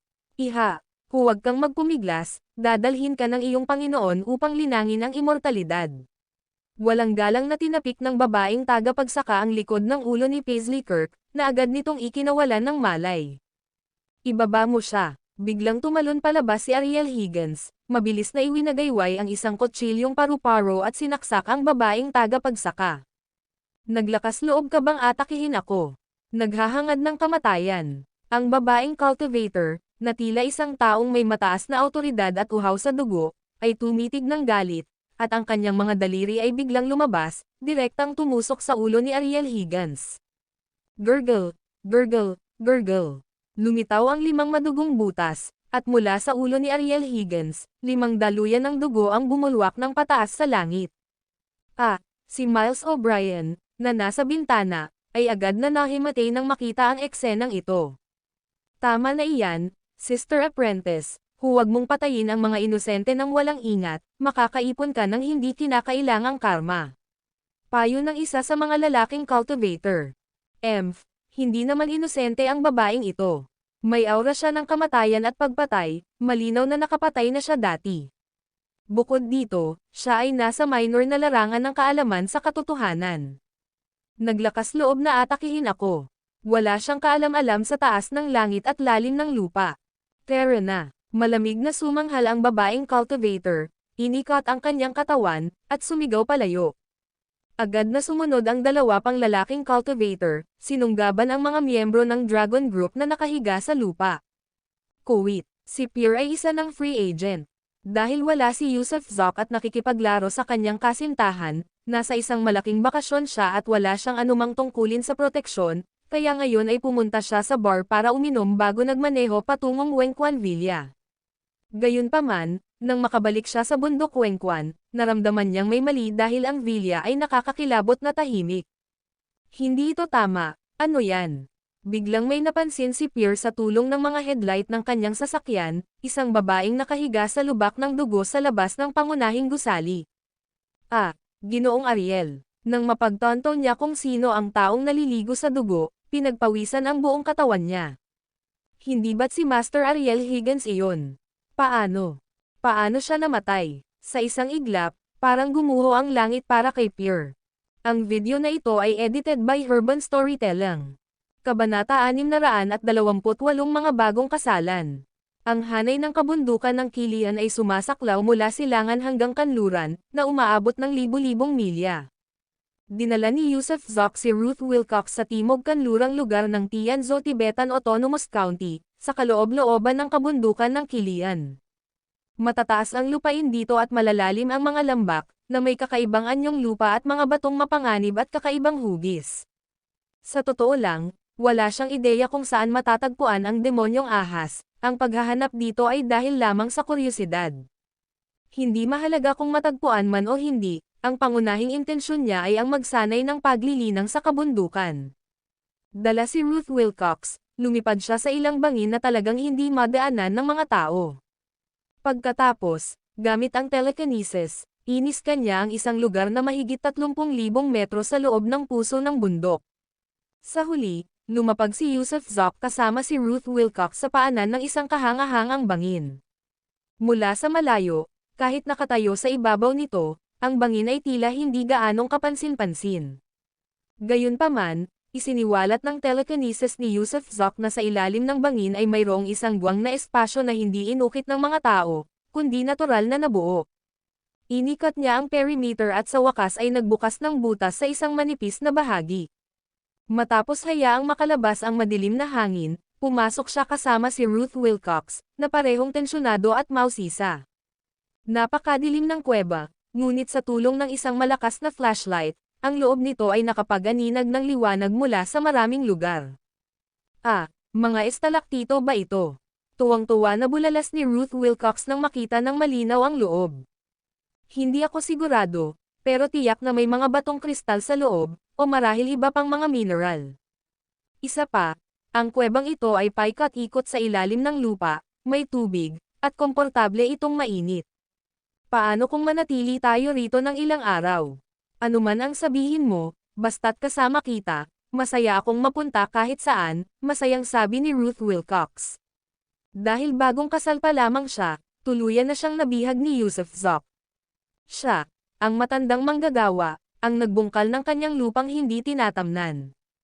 Kung gayon, itatayo ko na ang tent at ang mga gamit sa pagluluto. Tumawa ng malakas si Yusuf Zok. Inilapag ang kanyang backpack at sinimulang itayo ang tent kasama si Ruth Wilcox na natural na tumutulong. Itinayo ng dalawa ang kanilang minamahal na pugad sa isang patag na lugar, at nang mailagay na rin ang kalan sa bukid, kumuha si Ruth Wilcox ng ekstrang tubig at pansit, nag-isip sandali, at kumuha ng 2 itlog, saka nagsimulang magluto ng pansit. Matapos ang karagdagang pagsisiyasat sa kuweba at walang nakitang panganib, may kumpiyansang naglakad si Yusuf Zok patungo sa malayong katubigan ng ilog underground. Malinaw hanggang sa ilalim ang tubig sa ilalim ng lupa at mabagal ang agos. Mabuhangin ang ilalim ng ilog, at sinundan ni Yusuf Zok ang agos gamit ang telekinesis. Ilang sandali pa, natuklasan niya na ang labasan ng ilog ay nasa pagitan ng ilang matarik na bangin, na bumubuo ng isang maliit na talon na kalaunan ay nagtagpo at naging isang malinaw na batis. Maaari ba naming inumin ang tubig sa ilalim ng lupa, tulad ng tubig mula sa bukal sa bundok? Nagningning ang mga mata ni Yusuf Zok habang sumas-alok at lumagok ng isang dakot ng tubig. Matamis at nakakapresko ang lasa nito. Ang tubig ay walang bakterya o parasito at pawang natural, na may bahagyang tamis na nakapagpapaalaala sa bukal sa bundok ng Farm Nash. Pwede namang inumin ang tubig, at may batis pa nga roon na siguradong may isda. Isa pa, maraming uri ng ligaw na prutas at hayop sa kabundukan at sagana rin ang aming mga probisyon. Kaya, ang pananatili rito ng kalahating buwan ng walang resupply ay hindi dapat maging problema. Desisyon ni Yusuf Zok, na determinadong manatili rito ng kalahating buwan. Di nagtagal, handa na ang pansit na may nilagang itlog ni Ruth Wilcox, at tinawag niya si Yusuf Zok para kumain. Pagkatapos nilang kumain, naglakad-lakad siya sa tabi ng underground river at ibinahagi ang kanyang mga plano. Maaari ba kaming maligo sa ilog na ito? Hindi nabalisa si Ruth Wilcox, dahil sumama siya kay Yusuf Zok, handa na siya sa anumang paghihirap. Medyo malamig lang, paalala sa kanya ni Yusuf Zok. Gaano ba kalalim yan? May mga halimaw ba sa tubig? Tanong pa ni Ruth Wilcox. Umaagos ang tubig, wala rito ang pinagmumulan nito, kaya hanggang baywang lang. Tungkol naman sa mga halimaw sa tubig. Nandito lang ako, hahaha. Mahuhuli kita, malaking halimaw sa tubig. Kukunin kita, malaking halimaw sa tubig, gusto kong maligo. Nagsimulang maglaro sina Ruth Wilcox at Yusuf Zok sa tabi ng tubig. Maya-maya, naghubad si Ruth Wilcox, at tumalikod kay Yusuf Zok. Ang kanyang perpekto at masalimuot na mga kurba ay paminsan-minsang lumilitaw at nawawala. Naupo si Yusuf Zok sa pampang, hinahangaan siya na parang isang nakamamanghang oil painting, halos nagliliyab ang mga mata. Nakatayo siyang nakayapak sa tabi ng tubig, ang lalim ay umaabot sa kanyang mga tuhod, at nagpatuloy sa paglalakad papasok.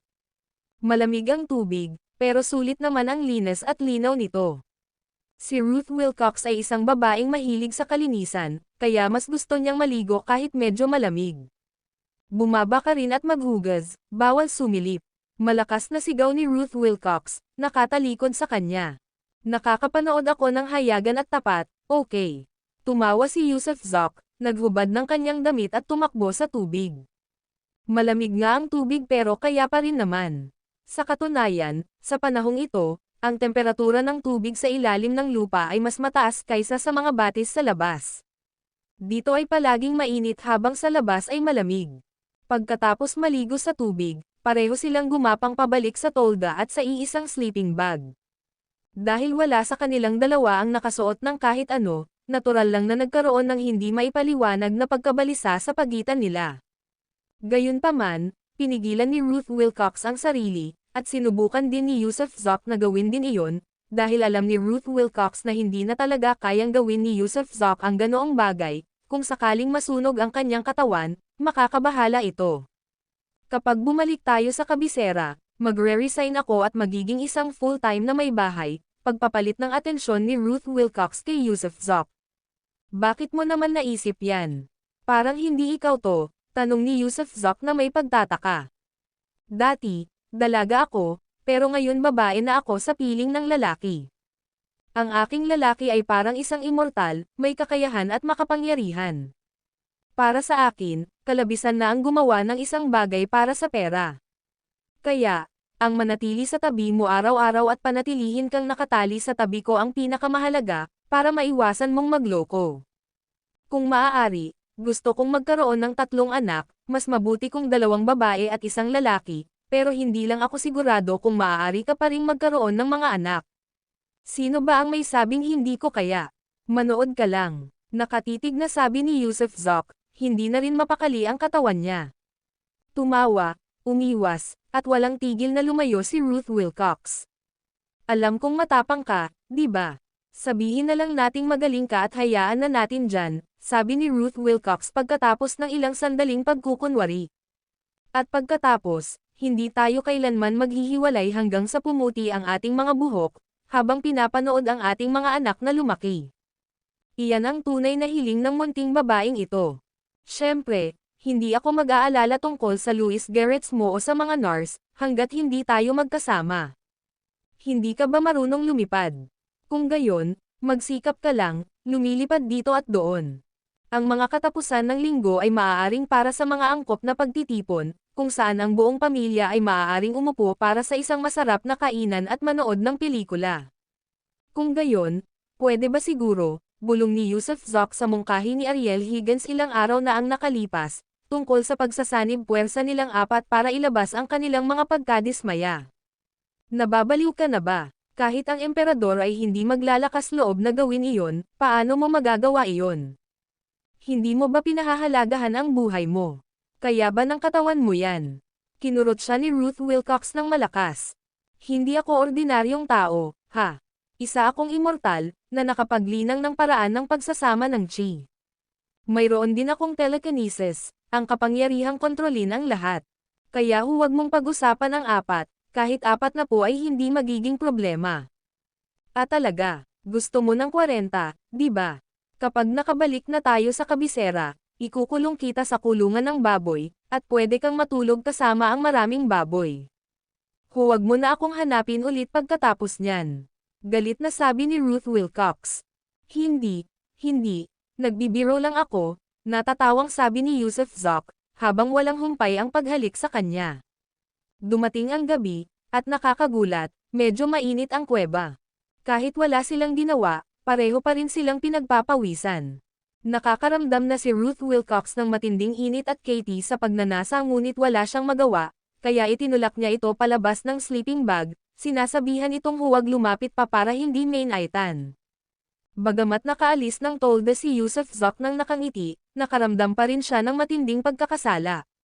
Bagong kasal sila ni Ruth Wilcox, pero anong klaseng bagong kasal ang hindi kayang magmahalan ng buong puso, at hindi pa nga kayang gawin ang ganoong uri ng aktibidad.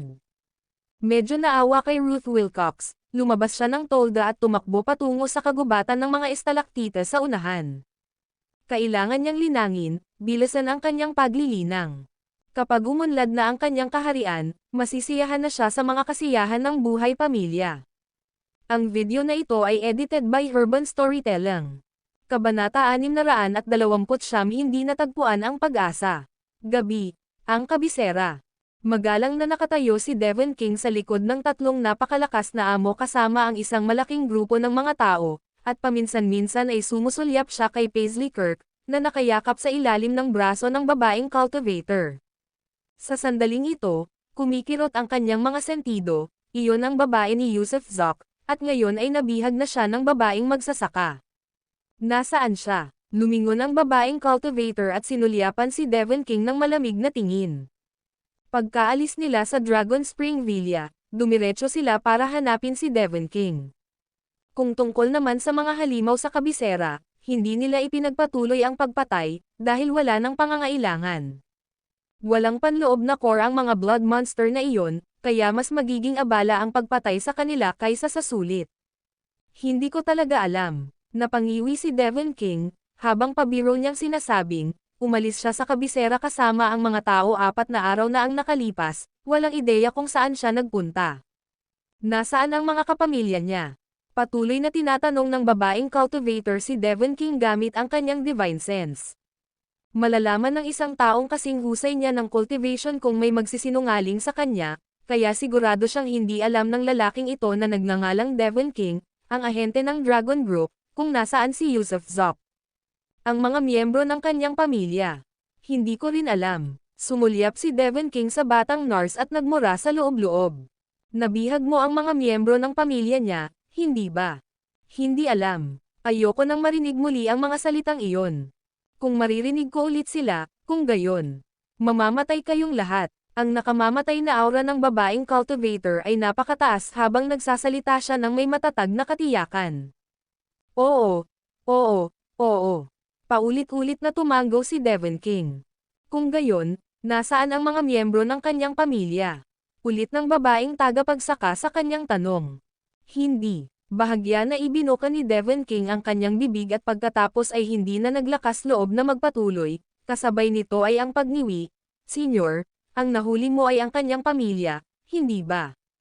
Ano? Nang marinig ang mga salita ni Devon King, sandaling natigilan ang 3 cultivator. Itong babaeng ito, pamilya niya ba siya? Ano ang kaugnayan niya sa kanya? Gulat na tanong ng babaeng tagapagsaka. Isa siya sa mga babae niya. Sagot ni Devon King, habang pinapatatag ang sarili. Galit na sumanghal ang babaeng tagapagsaka, kaya siya ang pumutol sa kanya, dapat siyang mamatay. Oo, oo, oo, karapat-dapat siyang mamatay. Patuloy na tumango si Devon King. Kung gayon, babae niya siya. Huminga ng malalim ang 2 pang lalaking cultivator. Ano ang pangalan niya? Nag-isip sandali ang babaeng tagapagsaka at nagtanong. Paisley Kirk. Nako, nasaan ang iba pang miyembro ng pamilya ni Yusuf Zok? Sino pa ang kasama niya sa bahay? Tanong ng isa sa mga lalaking magsasaka. Si Yusuf Zok ay may amain at kapatid sa ina, na parehong wala sa China, at wala silang gaanong relasyong pampamilya. May ilan pa siyang ibang babae, at iyon lang, wala siyang asawa at walang anak. May iba pa ba siyang babae? Galing ba ang 3 iyon sa harap ng lahat ng kanyang mga babae? Bulalas ng babaeng magsasaka ng may nagniningning na mga mata. Nagsimulang tumulo ang pawis ni Devon King, ano ba talaga ang gustong gawin ng 3 ito? Bakit sila nagmamadaling hulihin ang mga tao niya? Maghiwa-hiwalay na tayo at hanapin siya, mungkahi ng isa sa mga lalaking magsasaka matapos mag-isip, limitado lang ang oras natin, ang layunin ay mahanap siya. Devon King, di ba? Ilarawan ang anyo ni Yusuf Zok, ang kanyang antas ng paglilinang, at anumang natatanging katangian na mayroon siya. Dapat ay halos katangkad mo si Yusuf Zok, Senyor, napakabata pa, ngunit kalmado, may mahabang buhok, mga kilay na parang espada, at ang pinaka-natatanging katangian niya ay ang innate realm. Oo, lagi siyang may dalang espada. Tama, ang espadang iyan. Nagningning ang mga mata ng 3 master cultivator, hindi ba't ang espada ang dahilan kung bakit sila narito? Sige, kung ganoon, maghiwa-hiwalay na tayo at mag-uunahan. 3 araw lang ang meron tayo. Nakababatang kapatid na lalaki, pumunta sa timog, nakababatang kapatid na babae, pumunta sa timog kanluran, at ako ay pupunta sa hilagang kanluran. Una, hahanapin natin ang buong lupain ng China, at kung wala siya roon, hahanapin natin sa ibang bansa. Sige, walang oras para magtagal, tara na. Tumango ang 3 sa isa't isa at pumailang lang sa kalangitan, pinalawak ang kanilang divine sense ng lubusan habang nagsisimula silang maghanap ng magkakahiwalay. Kuwait. Samantala, si Yusuf Zoc ay tumatakas kasama si Miles O'Brien. Bagamat gustong kunin ni Miles ang bangkay ni Ariel Higgins, hindi pumayag si Yusuf at sa halip ay binuhat niya si Miles at tumakbo ng walang tiyak na patutunguhan, ang gusto lang ay umalis sa kabisera. Dumating si Flor Carson sa Prince Spring Villa kasama ang isang grupo ng mga tao, ngunit nang makita niya ang bangkay ni Ariel Higgins na nakahandusay sa harap ng pangunahing gusali, muntik na siyang maghiwa-hiwalay agad. Nagsimulang manginig ang buong katawan niya. Hindi ba't sinabihan niya itong umalis ng kabisera? Bakit siya bumalik sa Prince Spring Villa? Miles O'Brien, Paisley Kirk, tinawagan ni Flor Carson ang cellphone ni Miles, at, nakakagulat, tumunog ito. Gayunpaman, ang pagtunog ay nagmula sa bintana ng ikalawang palapag, naiwan ang telepono sa itaas. Tumalon si Flor sa ikalawang palapag, para lamang makita ang tatlong mobile phone sa silid ng mga bisita, na pagmamay-ari ni na Miles O'Brien, Ariel Higgins, at Paisley Kirk. Hanapin sila, nanginginig ang buong katawan ni Flor Carson. Patay na si Ariel Higgins, at parehong nawawala sina Miles at Paisley, parang nahuhulog ang langit. Habang inutusan ang iba na halughugin ang villa, tinawagan din niya si Yusuf Zoc. Gayunpaman, hindi nakapatay ang telepono ni Yusuf, nasa labas ito ng service area. Wala nga sa lugar ng serbisyo si Yusuf, nasa malalim na ilalim siya ng lupa. Kalimutan mo na ang signal ng cellphone, kahit si Divine Sense ay hindi siya mahanap. Matapos ang kalahating oras na paghalughog ng kanyang mga nasasakupan sa villa ngunit walang naging resulta, sinubukan ni Flor na pakalmayan ang sarili bago muling tinawagan ang Dream Morrow. Patayin ninyo ang telepono ninyo ni Sarah ngayon din, at sabihin ninyo sa matandang amo na patayin din ang telepono niya, huwag nyo nang buksan ulit. Naiintindihan mo, anong nangyari? Nagmamadaling tanong ni Dream. Nandito na ang mga Panginoon ng Dragon Gate para maghanap. Patayin mo na lang ang telepono mo, ayaw nang magpaliwanag ni Flor, at ayaw rin niyang mag-alala sina Dream at Sarah, kaya ibinaba na niya ang telepono pagkatapos magsalita. Pagkatapos ay tinawagan niya si Marlon Shepard at ang asawa nitong si Mila Vasquez. Pagkalipas ng isang oras, dinala ni Flor ang bangkay ni Ariel sa morgue ng ospital. Paglabas niya ng ospital, naalala niya si Yusuf, kaya tinawagan niya ang numero ni Yusuf. Mabuti na lang at nakaon pa rin ang telepono ni Yusuf. Ginoo, Carson, huwag kang magsalita, huwag kang magtanong. Kasama ko si Master Miles, natakot siya kanina at maaaring medyo nababaliw na, ngayon ay napaka hindi makatwiran. Dadalhin ko siya sa isang ligtas na lugar, si Yusuf ay lubos na matapat, gusto lang niyang protektahan si Miles O'Brien. Nasaan ka? Saan mo siya dadalhin? Agad na natuwa si Flor, ligtas pa rin si Miles. Hindi ko alam, huwag mo akong tanungin, tatawagan kita kapag nasa ligtas na tayong lugar, ayaw nang magsalita ni Yusuf. Dahil wala na siyang tiwala sa kahit sino. Hindi na nagsalita pa si Flor, at ibinaba na ng dalawa ang tawag nang dumating ang tawag ni Devon King. Flor, nakontak mo na ba si Yusuf? Nahuli mo na ba siya? May malaking nangyari, kinuha nila ang batang Paisley, wika ni Devon King sa malumanay ngunit nagmamadaling tono. Ano, kinuha na nila si Paisley?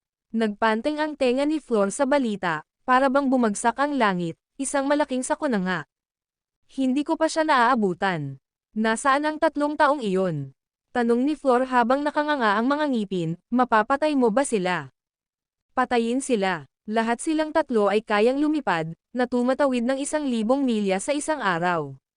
Wala akong lakas ng loob na tingnan sila ng diretso sa mata.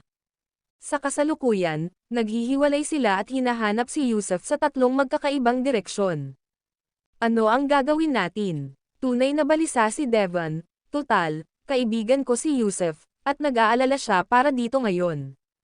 Sana sila. Huwag mo siyang hanapin, biglang bumantong hininga si Flor. Kung sila nga ay 3 matataas na pinuno, tiyak na mamamatay si Yusuf kung matagpuan, kaya umaasa siyang hindi nila mahahanap si Yusuf. Ang video na ito ay edited by Urban Storytelling. Kabanata 630 masamang balita sa ilalim ng mga estalaktite sa ilalim ng liblib na kuweba, tila talagang sagana ang espiritual na enerhiya. Matapos magsimulang magnilay-nilay si Yusuf Zok, mabilis siyang pumasok sa isang estado ng malalim na konsentrasyon, at ang mga hibla ng espiritual na enerhiya ng kalikasan ay tumagos sa kanyang katawan sa bawat butas ng kanyang balat. Bagamat medyo mabagal pa rin ang proseso, mas mabilis ito kaysa sa lungsod. Nasiyahan siya sa sensasyong ito, sa pakiramdam ng pagsasama sa sansinukob, at buong pusong inialay ang kanyang sarili dito. Kinabukasan, habang nagbubukang liwayway, nagising si Ruth Wilcox at tiningnan ang kanyang telepono para lamang malaman na walang signal. Lumingon siya pabalik para tignan si Yusuf Zok at nakita ang tila ambon na bumabalot sa katawan nito, na nagmumukha siyang isang tunay na immortal. Itinukod niya ang baba niya sa mga kamay niya at tinitigan lang siya, at habang tumatagal ay mas lalo niya itong nakikitang gwapo. Sinasabing ang kagandahan ay nasa mata ng tumitingin, at ngayon ay hindi na siya nagsasawa sa pagtitig kay Yusuf Zok. Habang nakaupo roon si Yusuf Zok, umupo naman siya sa malayo, nakatitig lamang sa kanya, nasisiyahan siya sa tahimik na pakiramdam ng kasama. Dapat ko bang piliin na maging immortal niyang kabiyak o tumanda kasama niya bilang mag-asawa? Nag-isip-isip si Ruth Wilcox. Nakamit na ngayon ni Yusuf Zok ang ilang antas ng cultivation, kaya na rin niyang lumipad, na nasaksihan mismo ng babae. Kahit na pagkatapos makapasok sa mga bundok, matagal pa siyang dinala ni Yusuf Zok sa kalangitan. Ang pakiramdam na iyon ay tunay na walang katulad. Nakaramdam siya ng tuwa, proud, at gusto niyang isigaw iyon ng malakas. Kayang gawin ng lalaki niya ang lahat, kahit ang pamilya Ross ay nagpasakop sa kanya, parang panaginip lang iyon. Pagsapit ng tanghali, nang magutom na siya, nagluto siya ng isang palayok ng kanin, pagkatapos ay kinuha ang mga gulay at karne na handa ng kainin mula sa kanilang mga bagahe at gumawa ng isang palayok ng umuusok at masarap na pagkain. Nagdala sila ng sapat na supply ng mga probisyon. Malakas si Yusuf Zok at nakapag-impake na ng pagkain, kaya hindi magiging problema ang paninirahan sa lugar na ito ng 10 araw o kahit kalahating buwan. Mahal, oras na para kumain. Pagkatapos maluto ang pagkain, nag-isip sandali si Ruth Wilcox at saka nahihiyang tinawag ang mahal. Bagamat mahina ang boses niya at nahihiya, sinabi pa rin niya ito. Likas sa kanya ang tradisyonal na pamumuhay. Dahil ibinigay niya ang kanyang sarili kay Yusuf Zok, siya ay pag-aari nito. Mayaman man siya o mahirap, mortal o banal, siya ang kanyang lalaki. Mahal na mahal niya ito kaya naman nararapat lang talaga sa kanya na tawagin niya itong honey. Gayunpaman, tila hindi siya narinig ni Yusuf Zok at ipinagpatuloy ang kanyang cultivation. Inis siyang bamulong ng kaunti at nagmura, saka nagsimulang kumain ng mag-isa.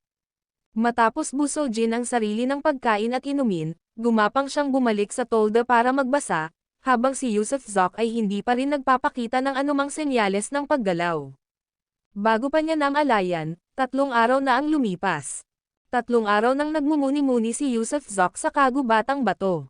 Kahit wala pa siyang kinakain, nakaramdam siya ng sobrang sigla at bahagyang pagbuti sa kanyang antas ng cultivation, na tiyak na mas naging matatag kaysa dati. Ruth, pasensya na kung pinalungkot kita. Nang gumapang pabalik sa tolda si Yusuf Zok, nakita si Ruth Wilcox na abala sa pagbabasa ng kanyang libro, hinawakan niya ang kamay nito, puno ng paghingi ng tawad. Yakapin mo akong mahigpit, biglang ibinuka ni Ruth ang kanyang mga braso at sinabing. Agad na bumagsak si Yusuf Zok sa kanyang yakap. Tumawa si Ruth, hindi ako nalulungkot dahil nandito ka, at ngayon lang ako nakaramdam ng ganitong kapayapaan. Noong nakatira ako sa kalakhang lungsod, hindi ko kailanman mapapanatag ang puso ko. Pero ngayon, heto, pakiramdam ko ay pinapalakas nito ang aking loob at ugali. At labis akong nasisiyahan. May kasabihan nga na kung nasaan ka ay langit ko.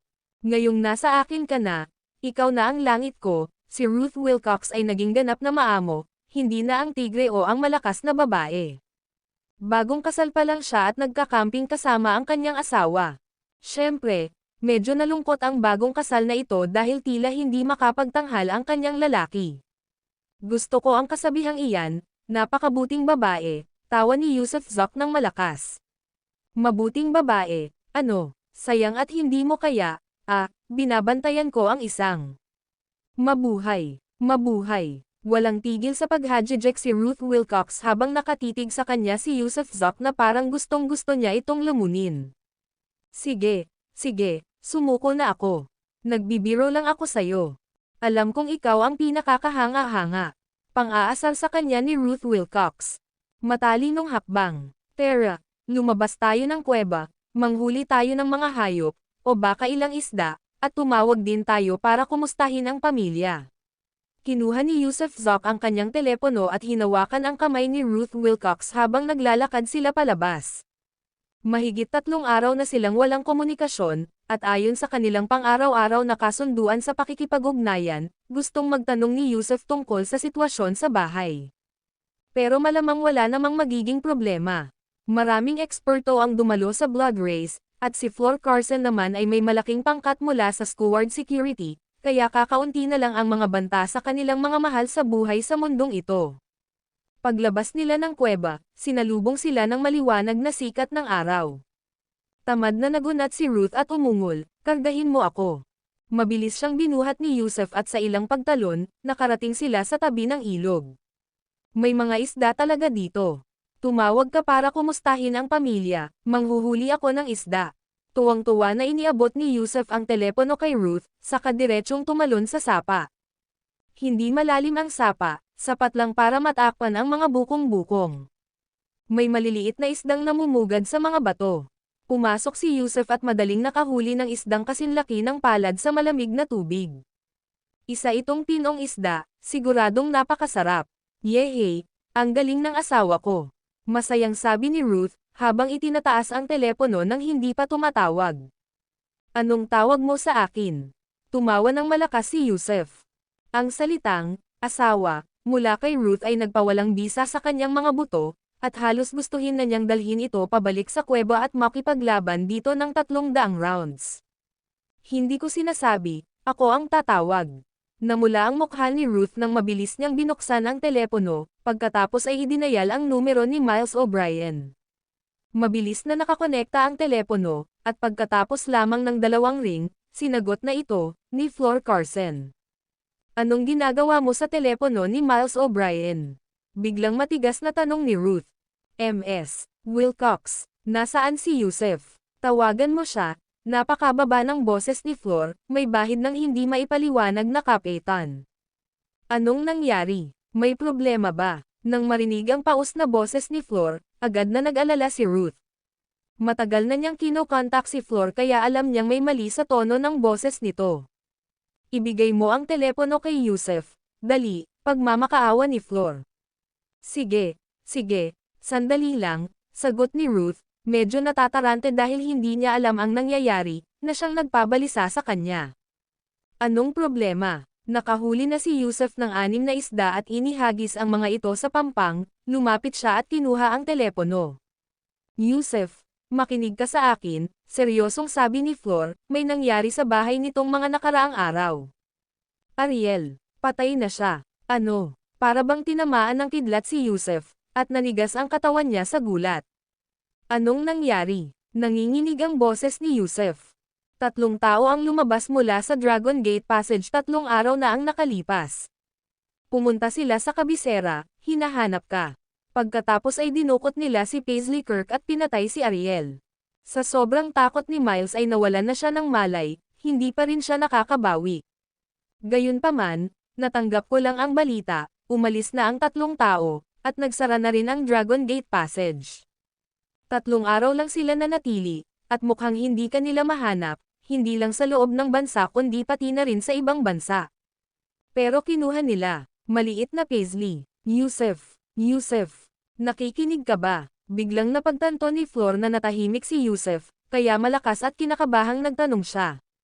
"Babalik ako agad sa kabisera." Naputol ang tawag, at walang ideya si Flor kung ano ang nangyayari sa panig ni Yusuf. Kasabay nito, sumugod pabalik si Yusuf sa kuweba na parang hangin, kinuha lamang ang kanyang purple light sword, pagkatapos ay pagkalabas, itinaas niya si Ruth sa ere at pumailanglang sa kalangitan.